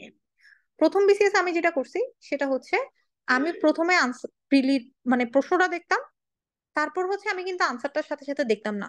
আমি আগে আনসারটা কি হতে পারে সেটা চিন্তা করতাম। মানে আমি আনসারের অপশন গুলো দেখার আগে কিন্তু আমি আনসারটা জানি, তারপর আমি অপশনটা দেখতাম, তারপর আমি অপশনটা দেখে যেটা আনসার সেটা লাগাইতাম। এটা হলো যে আপনি, সাপোজ আমরা সবাইকে বলি যে আপনাদের প্রিলিতে অবশ্যই 150-র মতো আনসার করা উচিত। তো এই যে 150-র মতো আনসার করবেন, এই 150-র মতো আনসারে মোটামুটি আপনি যদি 100টার মতো এরকম প্রশ্ন দেখে আনসারটা নিজেই জানেন, মানে অপশন দেখে আনসার বের করতেছেন না, আনসার আপনি জানেন, এভাবে যদি আপনি আনসার করতে পারেন, তাহলে আপনি মনে করবেন যে ওই 100টা হচ্ছে আপনার কারেক্ট হচ্ছে। এরপর আপনাকে যেগুলোতে গেস করতে হবে দুইটার মধ্যে কোনটা আনসার হতে পারে, ওইগুলোতে কিন্তু আপনি আসলে নেগেটিভ খাবেন। তারপরও আপনি একটু রিস্ক নিয়ে আনসার করবেন, আনসার করে 150টার মতো আনসার করবেন। ওই 150টাতে যদি আপনার 20টা ভুলও হয়, তাহলেও আপনি আসলে 120 পাবেন। এটা হলো যে আপনার স্ট্র্যাটেজি। সো আপনি আগে চিন্তা করেন, আপনাকে যদি নেগেটিভ কম খেতে হয় তাহলে আপনার কি করতে হবে। আপনি প্রশ্নটা পড়বেন, আনসার আগে দেখবেন না, আপনি আগে আনসারটা নিজে আপনার মাথা থেকে বের করবেন, তারপর হলো যে আপনি অপশন দেখবেন। এটা হচ্ছে ওয়ে নেগেটিভ না খাওয়ার। কিন্তু এইভাবে তো আপনার সবগুলো সম্ভব না। যেমন গ্রামারের কিছু কোয়েশ্চেন আছে যেখানে আপনি একটু কনফিউজ হবেন, আপনাকে আগে অপশন দেখতে হবে। অপশন দেখে কম্পেয়ার করতে হবে। মানে জিকেতে কিন্তু এটা করা লাগবে না, জিকেতে কিন্তু আপনি জানেন আনসার কি, এটা আপনি জানেন। আর যেখানে আপনার আনসার দেখে কম্পেয়ার করতে হবে, ওই কম্পেয়ার গুলোতে হচ্ছে আপনাকে ডিসিশন মেক করতে হবে যে কোনটা আসলে আনসার হতে পারে। যেমন গ্রামারের কেসে তো আপনি গ্রামারের রুলটাকে মাথায় রেখে ডিসিশনটা মেক করবেন যে এটা কি আনসার নাকি আনসার না। এটা হচ্ছে গ্রামারে। আর সাহিত্যতে মনে হয় এরকম কোনো কিছু নাই, সাহিত্যে তো আসলে ব্যাপারটা সেমই। আপনি প্রশ্নটা পড়বেন, তারপর হচ্ছে আনসারটা কি হতে পারে সেটা হচ্ছে আপনি অলরেডি জানেন, তারপর হচ্ছে আপনি আনসারটা দেখবেন, তারপরে দাঁড়াবেন। এটা হচ্ছে ওই। এছাড়া আপনি বাকি যা কিছুই করেন না কেন, দেখবেন যে আপনার অনেক ভুল হচ্ছে, এবং ওই ভুলটাকে ডিটারমাইন করার জন্য সাবজেক্ট ওয়াইজ আপনাকে অ্যাপ্রোচ নিতে হবে। আপনি দেখবেন আগে কোন সাবজেক্টে আপনার ভুলটা বেশি হচ্ছে, ওই সাবজেক্টের জন্য ওইভাবে ট্রিটমেন্ট দিতে হবে। বিশেষ করে বাংলা গ্রামার আর ইংলিশ গ্রামারে যদি আপনার ভুল হয়, তার মানে হচ্ছে আপনি কি করতেছেন না, ওই গ্রামারের রুল গুলো আপনি ভালো করে দেখেন নাই, দ্যাটস ওয়াই ভুলটা হচ্ছে। আর এছাড়া যেমন ম্যাথে যদি ভুল হয়, তার মানে আপনি ম্যাথ ভুল করছেন। এছাড়া বাকি সবগুলোতে যদি ভুল হয়, তার মানে আপনি আগে আনসারটা দেখে ফেলছেন। সেটা কিন্তু করা যাবে না, আপনি আগে প্রশ্ন দেখতে হবে, তারপর আনসারটা মাথায় আনতে হবে, তারপর আপনি চারটার মধ্যে কম্পেয়ার করবেন। আর যদি কোনো প্রশ্ন থাকে, আচ্ছা ডিসকাউন্টের প্রসেসটা আমি আসলে একবার বলে দিয়েছি, ওই প্রসেসটাই হচ্ছে আজকের ডিসকাউন্ট। হ্যাঁ, এর বাইরে আর কোনো প্রসেস নাই। আজকে রাত 12টা পর্যন্ত হচ্ছে আপনাদের ডিসকাউন্ট অফারটা থাকবে। এরপর হলো যে আবার ক্লোজ। হ্যাঁ, রাত 12টার পরে আমি আবার ভর্তি নিব না আর কি। তারপর হলো যে আপনাদের আবার আগের প্রসেসে হচ্ছে যে আপনাদের অ্যাডমিশন হবে। আর যদি কোনো প্রশ্ন না থাকে, আমরা তাহলে আমাদের সেশনটা আজকে এখানে শেষ করব।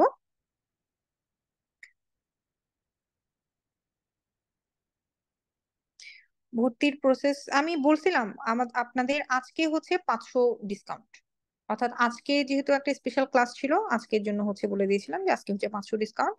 আর ভর্তি ফি কত এগুলো তো আপনারা অলরেডি হচ্ছে গ্রুপে পেয়েছেন। আমি আপনাদেরকে আবারও আজকের যে 500 ডিসকাউন্ট, এই মেসেজটা আমি আবারও হচ্ছে আপনাদেরকে সেন্ড করে দিচ্ছি গ্রুপে, ঠিক আছে? ওকে, ধন্যবাদ সবাইকে, গুড নাইট।